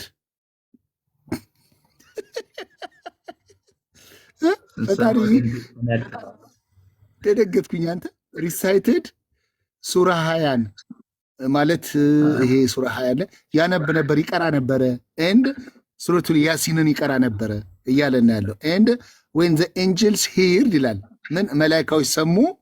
ከዛ the recitation ቁርአኑን ሲቀራው ሰሙ። they said happy are a people to whom this come down. Happy are the minds which carry this, and happy are the tongues which utters this. አሁን አስቸግሩ እዚሁ እያለ ሳትንቀሳቀስ ለምንድን ነው የሚቀረው? ፕላስ ደግሞ መሀላም ይምል እንደነበር አውቃለሁ። ለቁርአን ላይ ይምላል። ባወጣቸው ፀሐይ በሚያለከልኩ ፈረሶች እያለ ይምላል። ለማን ነው መሀላው? ማለት ማን እንዲያምነው ነው? እሱም ሪፍሬዝ አድርገህ እንድታብራሪ ነው። ኧረ ክርስቲያንዬ ለእኔ ለምን ትጠይቀኛለህ? አምላክ ብለው የያዙት አካል ይቀራል። መቅራት ማለት አንድ የጸሎት ፓርት ነው። ቁርአን ሲቀሩት የጸሎት ፓርት ነው። ምን ብለው ነው የሚቀሩት? ሱራውን እንያዘው። እንትን አልኳችሁ እኮ ይኸው ስክሪንሻት አድርጉት። አላህ ይቀራል፣ ሪሳይት ያደርጋል። ኤንጅሎችም ሰምተዋል። ይኸው ሚሽካት አልመሳቢ 2148 ኦኬ። ለጠየቃችሁኝ እንዴት ይችሉታል ይላሉ መላእክቶች ራሱ እኮ እንዴት ይችሉታል ሰዎቹ እያሉ እንትን ይላሉ። እሱ እየቀራ እነሱ እንደዛ ይሉ ነበር። ሱራ 20 እና ሱረቱል ያሲንን እንየው። ሱራ 20 እና ሱረቱል ያሲንን እንየው። አራዳ ባለ ሙፍራድ 645 ላይ ወደ መሐመድ አንድ ሰው ሲጸልይ አላህ ደግሞ ወደ ሰዎቹ 10 ጊዜ ይጸልያል። ትክክል ይላል። ባይ ዘ ዌይ ሱረቱል አልአሕዛብ ላይ ራሱ ሱረቱል አልአሕዛብ ላይ አልአዳብ አልሙፍራድ ላይ 943 ወር 645 ላይ አለ። አላህ 10 ጊዜ ጸሎትን ያደርጋል በሰዎች ላይ። በመሐመድ ላይ አንድ ጊዜ ሰለዋትን ያደረገ በመሐመድ ላይ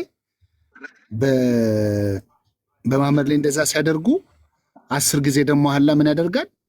ሰለዋትን ያደርጋል በእናንተ ላይ ይላል። እኔው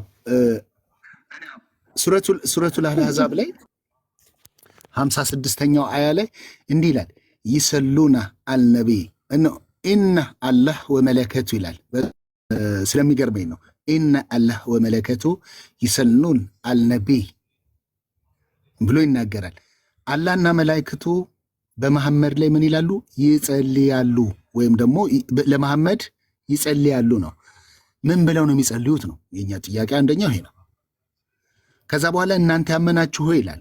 እስቲ ቆይ ሱራ 33 አላህና መላእክቱ በነብዩ ላይ የአክብሮት እዝነት ያወርዳሉ ነው የሚለው።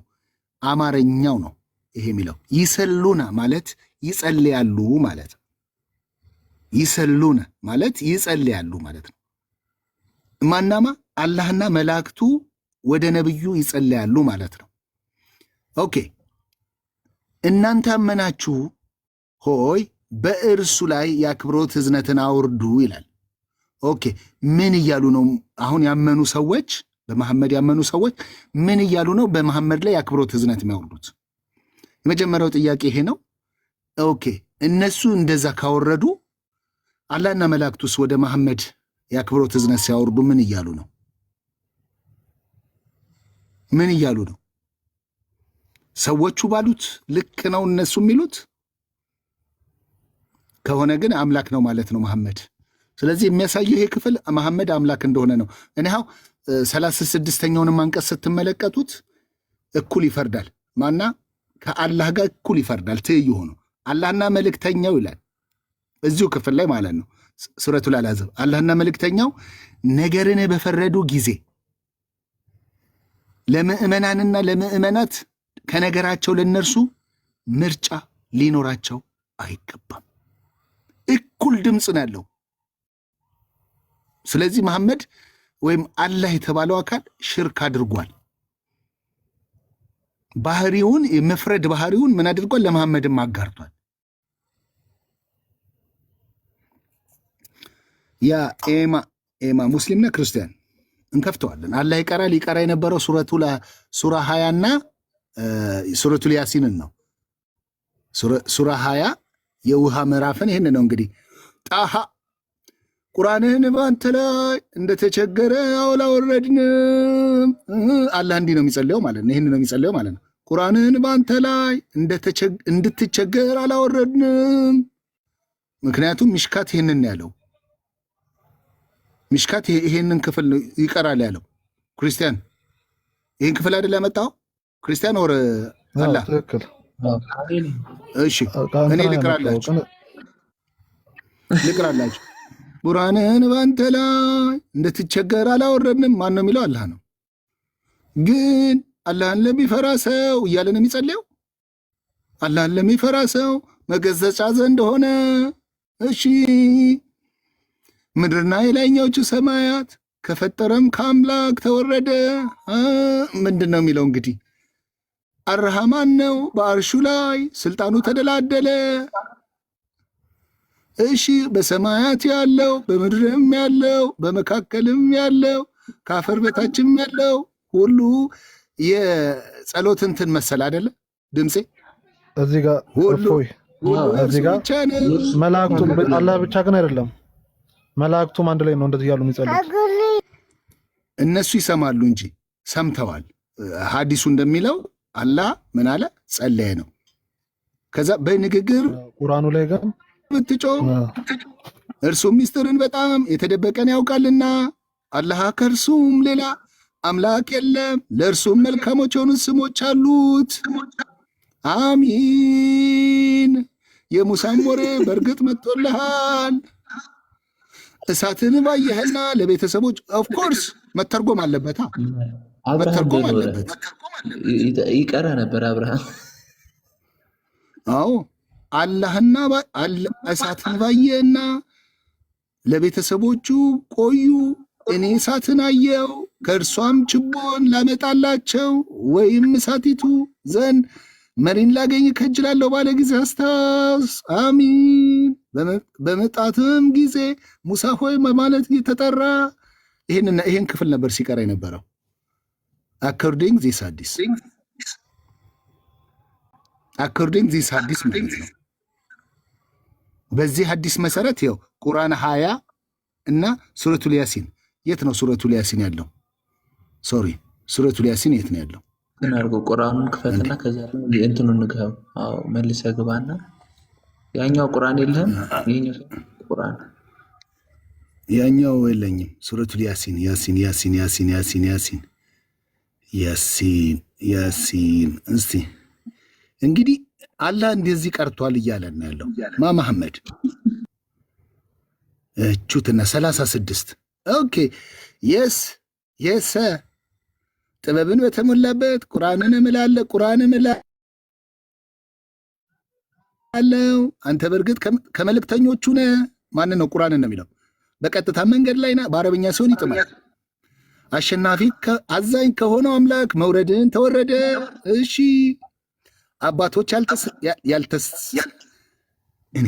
አሁን ይሄንን አሚን እናግዘኝ፣ አሚን እንላለን። አንተ ቅራውና እኛ አሚን እንላለን።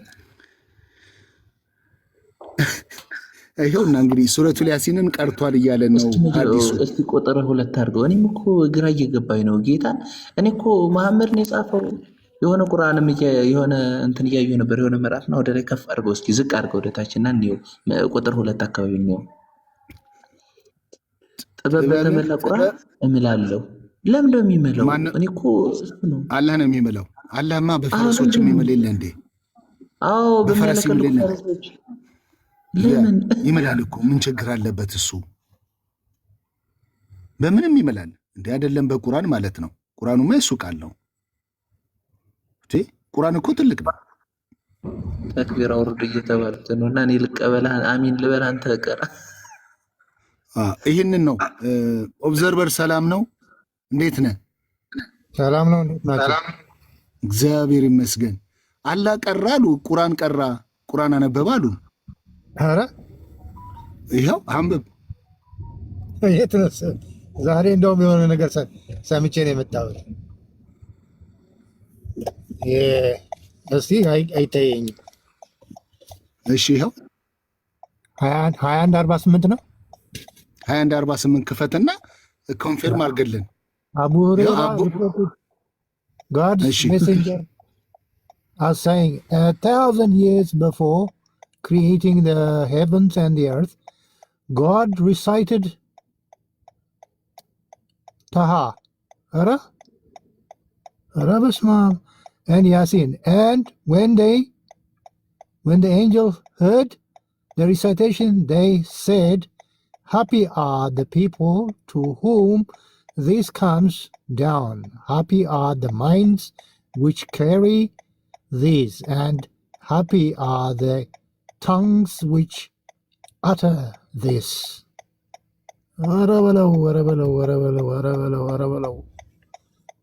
ረዘንድሮ አሊፍ ላሚን ኦብዘርቭ ቁጥር 2 አስረዳን። እሱ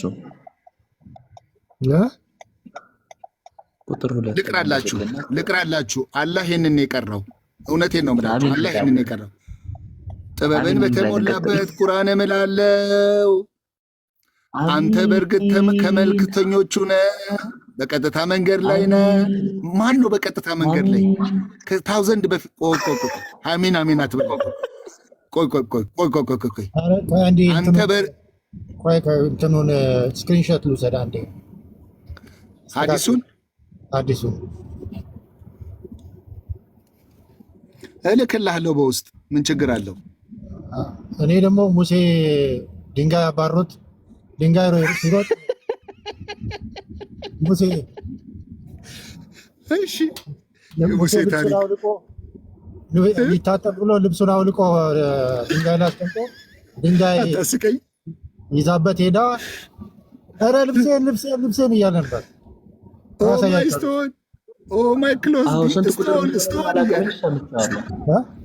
ሰምቻለሁ። ምን ላይ እንደሆነ ያሳያቸዋለሁ። እከፍትላቸዋለሁ እዚህ ጋር ምንም ችግር የለው። ተተርጉሟል በአማርኛ። ዳዝማቸ ወሰርክ ስክሪንሻት አሁን ማለት ነው።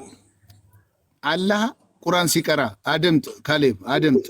ሱረቱል ያሲንን ቀርቷል። ሀፊዘል ቁርአን ነው። ሱረቱ ያሲንን ቀርቷል። አሁን ልቀራ ነው፣ እሱ የቀራውን ማለት ነው። አይ ዶንት ኖ ያሲን ይላል። የሰ ጥበብን በተሞላ ምን ልበልልህ? ቅዳሴ ያረከው አንተ ደግሞ ምንድን ነው? እኔ እኮ ምን ልበልልህ ያልኩት እሱ ከመልእክተኞች ቁርአን ነው አይደለ? ቁርአኑ ነው። እሺ ልቀበለው። በቀጥታ መንገድ ላይ ነህ። ማን ነው በቀጥታ መንገድ ላይ የተባለው? ቁርአኑን እየቀራ ከሆነ ከ1000 ይር በፊት ማን ነው? እሺ ጥያቄ ምልክት። አሸናፊ አዛኝ ከሆነው አምላክ መውረድ ተወረደ። ቆይ ልክ አይደለም። አምጣው። ቆይ እኔ ነኝ የምቀራው። እሺ ይቅራ። የት አለ?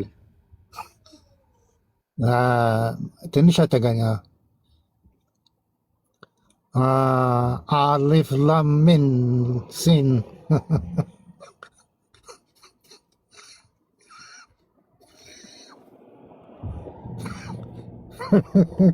ቆይ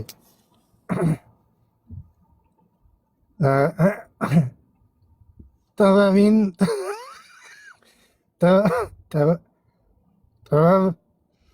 ጥበብ በተባለ ቁርአን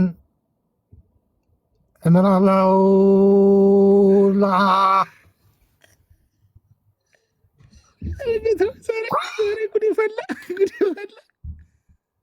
ጉድ ፈላ። ይሄንን ነው ቀራ ሚሉን። ይኸው ይሄንን ክፍል ነው ቀራ። አላህ ቀርቷል። ይሄን ክፍል መጽሐፍቶቻችሁ ያወራል። ይኸው እንዲህ ጥበብ በተሞላው ሰማያትን በሞላው አሚን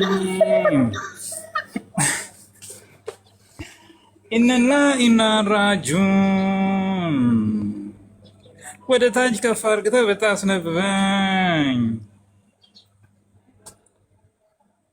በቀጥተኛው መንገድ ላይ ምራን።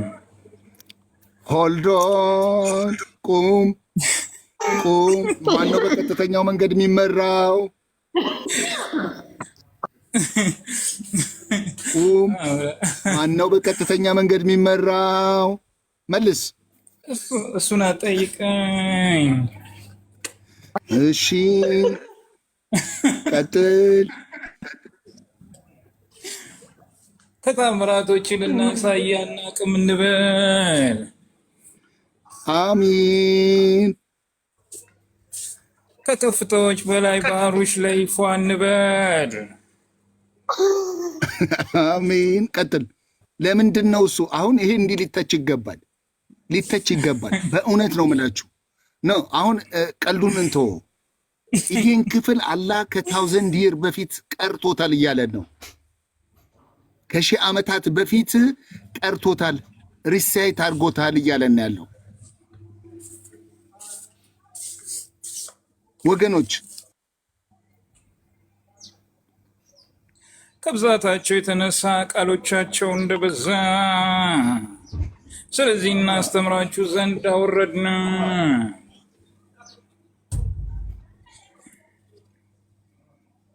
ዘይት ገርም። እሺ ሱራ ያልሰሩትን ህዝበኛ ልንሰራችሁ እጅን ዞር ብታደርግ እንኳን እንከራተትም ነበር።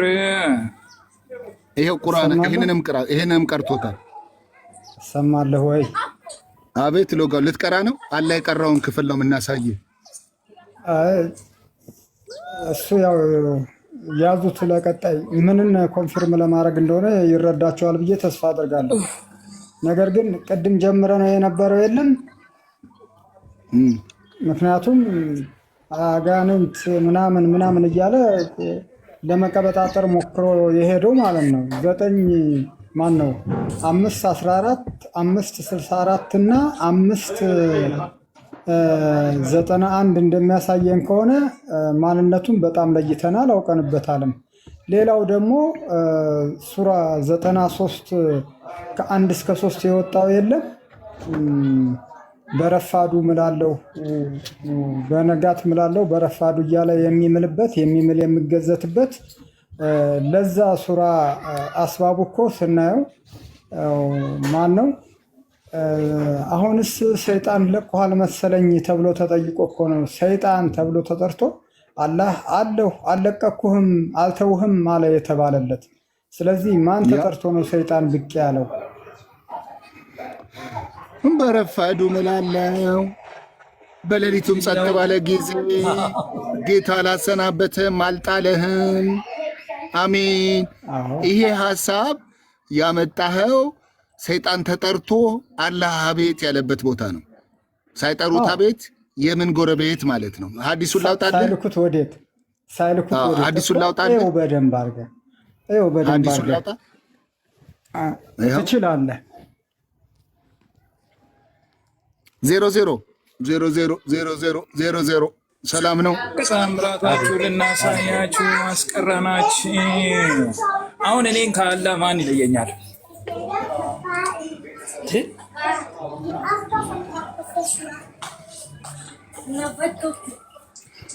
መልሱልኝ። ካሌብ ሚውት አድርጉ።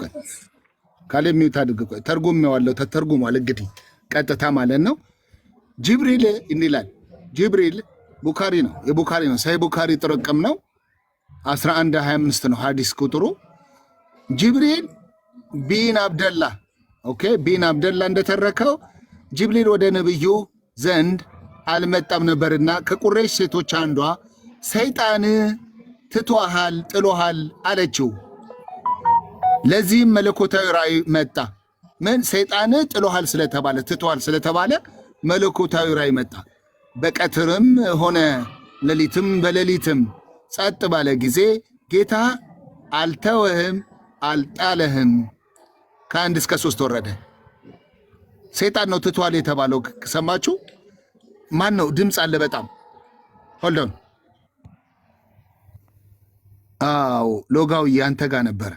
ይኸውላችሁ እዚህ ክፍል ይሄ ክፍል ከመውረዱ በፊት የወረደበት ዋናው መልእክት የቁሬሽ አንድ ሴት አለች። አንድ ሴት ምን አለችው? መሐመድን ከቁሬሽ የሆነች ወገን ናት። እንዲህ አለችው፣ ሰይጣን ጥሎሃል ወይም ትቶሃል አለችው። አሁን አላህ ለዚህ መለኮታዊ ራእይ አመጣ። ትቶሃል የተባለው ሰይጣን ሆኖ ሳለ አላህ ግን ለዚህ መለኮታዊ ራእይ ሰጠ። መጣ በቀትርም ሆነ በሌሊትም ጸጥ ባለ ጊዜ ጌታ አላሰናበተም አልተውም አልጠላህም ብሎ አወረደ። በዚህ አንጻር ትቶሃል የተባለው ማን ነው? ሰይጣን ያለችው ሴትዮዋ። ግን አልተውኩክም አልጣልኩክም የሚለው ደግሞ ምላሽ የሰጠው ማን ነው? አላህ ነው። ተመልከቱ ወገኖች፣ በደንብ አድምጡ። ስለዚህ ይህችን ቁርአን አወረደ ከ1 እስከ 3። በረፋዱም እምላለው በሌሊቱም ጸጥ ባለ ጊዜ ጌታ አላሰናበተህም አልጠላህምም የሚል የቁርአን አንቀጽ አወረደ። ትቶሃል የተባለው ሰይጣን ሆኖ ሳለ ሪስፖንድ ያደረገው መልስ የሰጠው ግን ማን ነው? አላህ ነው። ሰይጣን ነኝ እያለ ነው። ባይዘዌ ገዜ ገብቶሃል? እያወራለሁት ግልጽ ነው። ግልጽ ነው። ቀጥል። ግልጽ ያልሆነላችሁ እስቲ ከታች ግልጽ ያልሆነላችሁ ግልጽ አይደለም በሉኝ፣ ይደግማለሁ። እኔ አልተረዳኝም ማለት ለምን እንትኑ መሐላው እዛ እንጃ እኔ እየገባኝ አይደለም። እስኪ በደንብ እንትን አድርግልኝ። ኦኬ እሺ፣ ቆይ በትንሹ ላስኪድልህ። የጠራሁት ካሌብን ነው። ካሌብን ጠርቼ ግን እኔም እፎይ ነኝ አቤት ማለት ነበረበት አልነበረበትም። ይሄ ነው የተጠራው። ሰይጣን ሆኖ ሳለ አቤት ያለው ደግሞ አላህ ነው። አለሁ አልተውኩም አላሰናበትኩም።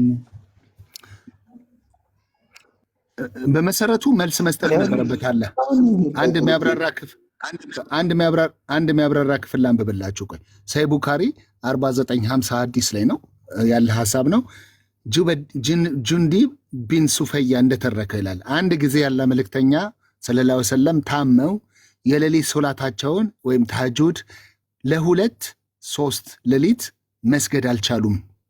ከዚያም አንድ ሴት የአቡላብ ሚስት መጥታ መሐመድ ሆይ አለችው፣ 2-3 ሌሊት ከአንተ ጋር ስላላየሁት የምታየው ነገር ነበር ማለት ነው። ስላላየሁት ሰይጣንህ አለችው፣ ሰይጣንህ የተወ ይመስለኛል አለችው። በዚያ ሰዓት በዛ ላይ አላህ እንዲህ ሲል ወረደ። ትቷል የተባለው ማን ነው? ሰይጣን። ይሄው እንትን አድርጌው ነው ባይ ዘ ወይ ኢሚዲየትሊ ትርጉም አድርጌው ነው። ትተዋል መሰለኝ ይመስለኛል አለችው። ከዛ በኋላ አላህ ምን አወረደ? በዛ ላይ እንዲህ አለ፣ እንዲህ ሲል ወረደ። በቀትር እምላለው በሌሊቱም በጨለመ ጊዜ ጌታ አልተውህም አልጣለህም። ትቷል የተባለው ማን ነው? ሰይጣን። ግን አይ ጌታ አልጣለሁም አልተውክም ብሎ ሲመልስ ታያላችሁ። ጌታው ማን ነው? እዚህ ጋር ሰይጣን ነው ማለት ነው። መልኩን እየለዋወጠ ነው የመጣው። ስለዚህ አላህ የተባለው አካል ሰይጣን ነው ማለት ነው። አላህ ተብሎ የተጠራው ያ መጽሐፍ አለ አይደል? ካሌቦ ሊትራሊ መሐመድ የተናገረው ሰይጣን ነበር ሲገለጥልኝ የነበረው ያለው መጽሐፍ አለክ። እሱንም እናሳያለን። እዚሁ ቤት ላይ ገልጠን እናሳያለን። መሐመድ እንዲህ ብሏል፣ ሰይጣን ነበረ ሲገለጥልኝ፣ በመላኩ በጅብሪል ተመስሎ ሲገለጥልኝ የነበረው ሰይጣን ነው ብሎ ተናግሯል። ኦኬ፣ ይሄ ነው አስተምሮታቸው። የሚያመልኩት ሰይጣን እንጂ አምላክ አይደለም። የዘላለም አምላክ አይደለም። ያህዌን አይደለም። ያው ድከሙ ሲላቸው ነው። እባክህ እኔማ ሙስሊም መስለኝ ነበረ እኮ ቅድም። እንኳንም ክርስቲያን ምን እንደሆነ ታውቃለህ? አንድ ቢንአል የሚባል ቢንአል አልመስጠት ነው ምናምን የሚባል አንድ ጦርነት ነበራቸው እና ጦርነቱ ላይ አይሻ ትንሽ ከመሆኗ የተነሳ ጥለዋት ሄዱ ይላል። ታውቃለህ? ሁሌ ነው የሚገርመኝ ይህንን ቦታ ሳየው። ጥለዋት ሄደው ሌላ አንድ ሰው ያያታል እና እሱ ይዟት ለሽንቷ ሄዳ ነው ጥለዋት ሄዱት እና ሌላ አንድ ሰውዬ ይዟት ሲሄድ ታውቃለህ፣ ይጠረጥሯታል። አይሻ ከዚህ ሰውዬ ጋር የሆነ ነገር ነበራት፣ ወደኋላ የቀረችው ለዚህ ነው ምናምን ብሎ ይጠረጥሯታል። ነቢዩ ትንሽ ዞራልና ቁርአን ወረደልኝ አይሻ ንጹህ ነች ብሎ ሶስቱን ሰዎች አንገታቸውን ቆረጣቸው። በቃ ትወገር ነበር፣ እሷ ለራሱ እስኪመቸው ትወገር ነበረ በህጉ መሰረት። አዎ ከእሱ እኮ ለዛ ነው። በቃ እሱ ለራሱ እንዲመች የሆነች ነገር ያወርዳል። የልጁን ሚስት እኮ ታውቃለህ፣ የልጁን ሚስት ከጭቅጭቅ ከምናምን ከንዝንዝ ምናምን ብሎ ቁርአን አወረድና እኮ አግብቷል እኮ። ዘይነብ እኮ እንደዛ ነው ያገባት ታውቃለህ። የዘይድን ሚስት ይታማበት። እንደውም በኋላ ሙሐመድ የወንድ ልጅ አባት አይደለም። በቃ አይሻ ከዛ ጎረምሳ ጋር ኬዝ አልነበራትም ነበራት ሊሆን ይችላል። ምን እናውቃለን? በዘመኑ አልነበርኩም እኔ። እንዴት ብዬ ያዩ ሰዎች ነበሩና ከአይሻ ጋር ከዛ ሰው ጋር ግንኙነት ነበራት። ግን አይሻ ላይ እንዳያስወግራት የአይሻ ፋሚሊ ስትሮንግ ነው፣ ኃይል አለው። ለመሐመድም ስለሚጠቅሙት አይሻ ላይ አንድ ነገር ቢያደርግ እሱን ገልብጠው ይገርፉት ነበረ፣ የአይሻ ፋሚሊዎች ማለት ነው። ያንን እሷ ላይ መተግበር ስላልቻለ ምን አደረገ? ሌላ ሰው ቢሆን ግን ወዲያው የሚፈርደውን ፍርድ እጅ የሚቆርጠውን እንትን የሚለው ለራሱና ለአይሻ ሲሆን ግን መዝለሉን ይናገራሉ። ለምሳሌ ቁርአን አወረደ ስም የሚያጠፉ ብሎ አይሻ ላይ ስም ያጠፉ ሰዎች ብሎ ወሂ እንዳወረደ አድርጎ ይናገራል። በሌላ ቦታ ላይ ደግሞ ራሱ ምን ብሎ አውጥቷል? ሌባ የሰረቀ ይቆረጥ ወይንም ደግሞ ይገደላል የሚል ትዕዛዝ አለው። ግን ራሱ ቀይ ፓንት ሰርቆ ሲመሰክሩበት ምን አለ? ፓንቱን ይዞ በዮኤል ቃማ ይዞ ይመጣል አለ። እንደ ህጉ መሰረት የራሱን እጅ መመንጠር ነበረ። ግን እጁን ከማስመንጠረው ምንድነው ወሂ ቀለለለት። ምን የሚል ፓንቱን ይዞ ይመጣል በዮኤል ቂያማ አለ። እንዴት ነው ፓንቱ አትመሰብስም? ካሌቦ ወይ ካሌቦ እዛ ጋ እኮ ንጹህ አላረገውም። ይሄን ታውቃለህ አይደለ?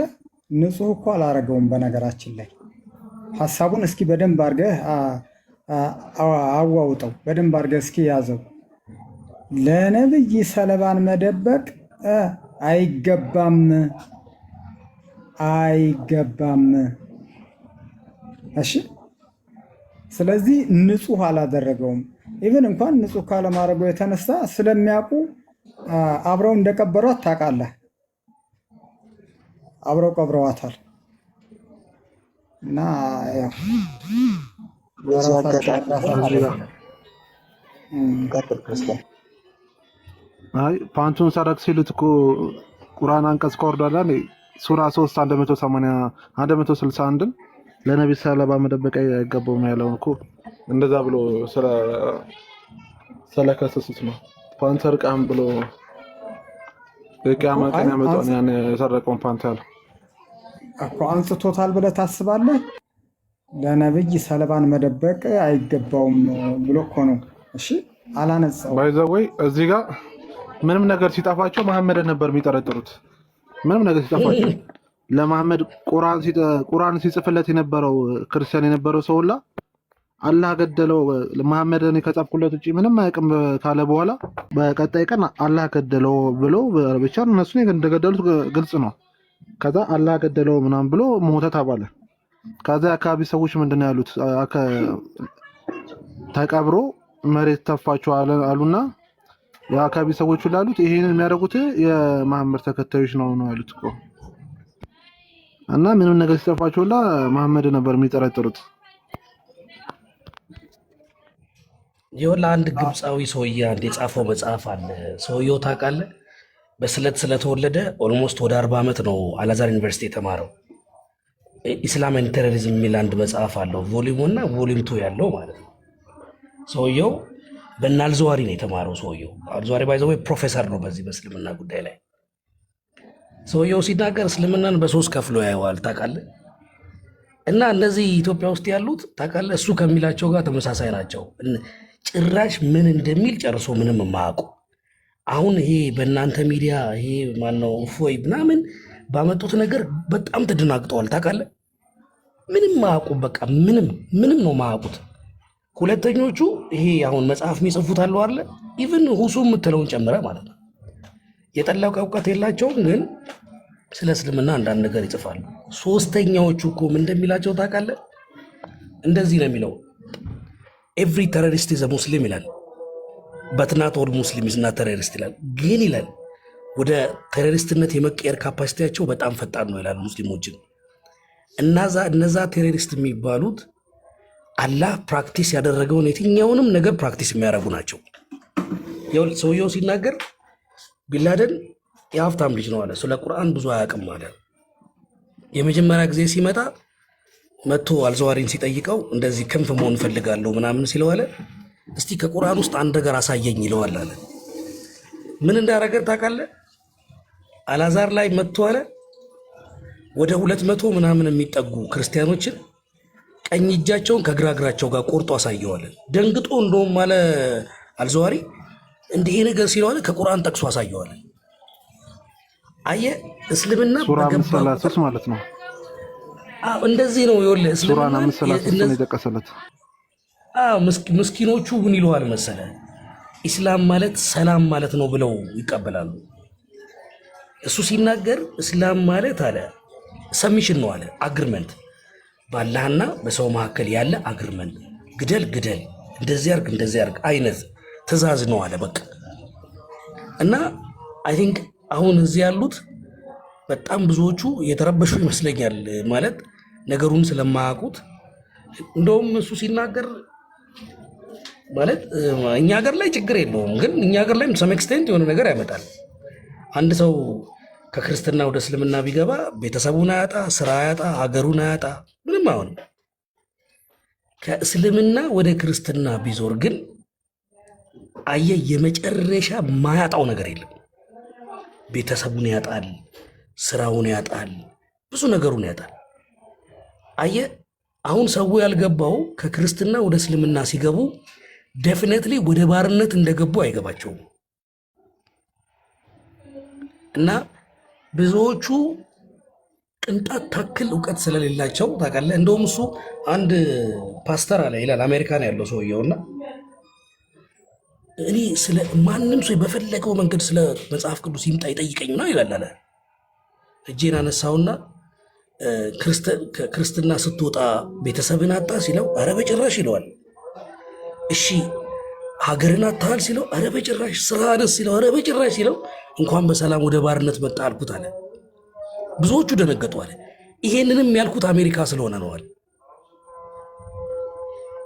ታውቃለህ፣ ሌላ ሀገር ላይ እንደዚህ አይነት ስፍጥና የለም። አብሶ አረቡ ዓለም ላይ እንደዚህ አይነት ስፍጥና በጭራሽ አታስበውም።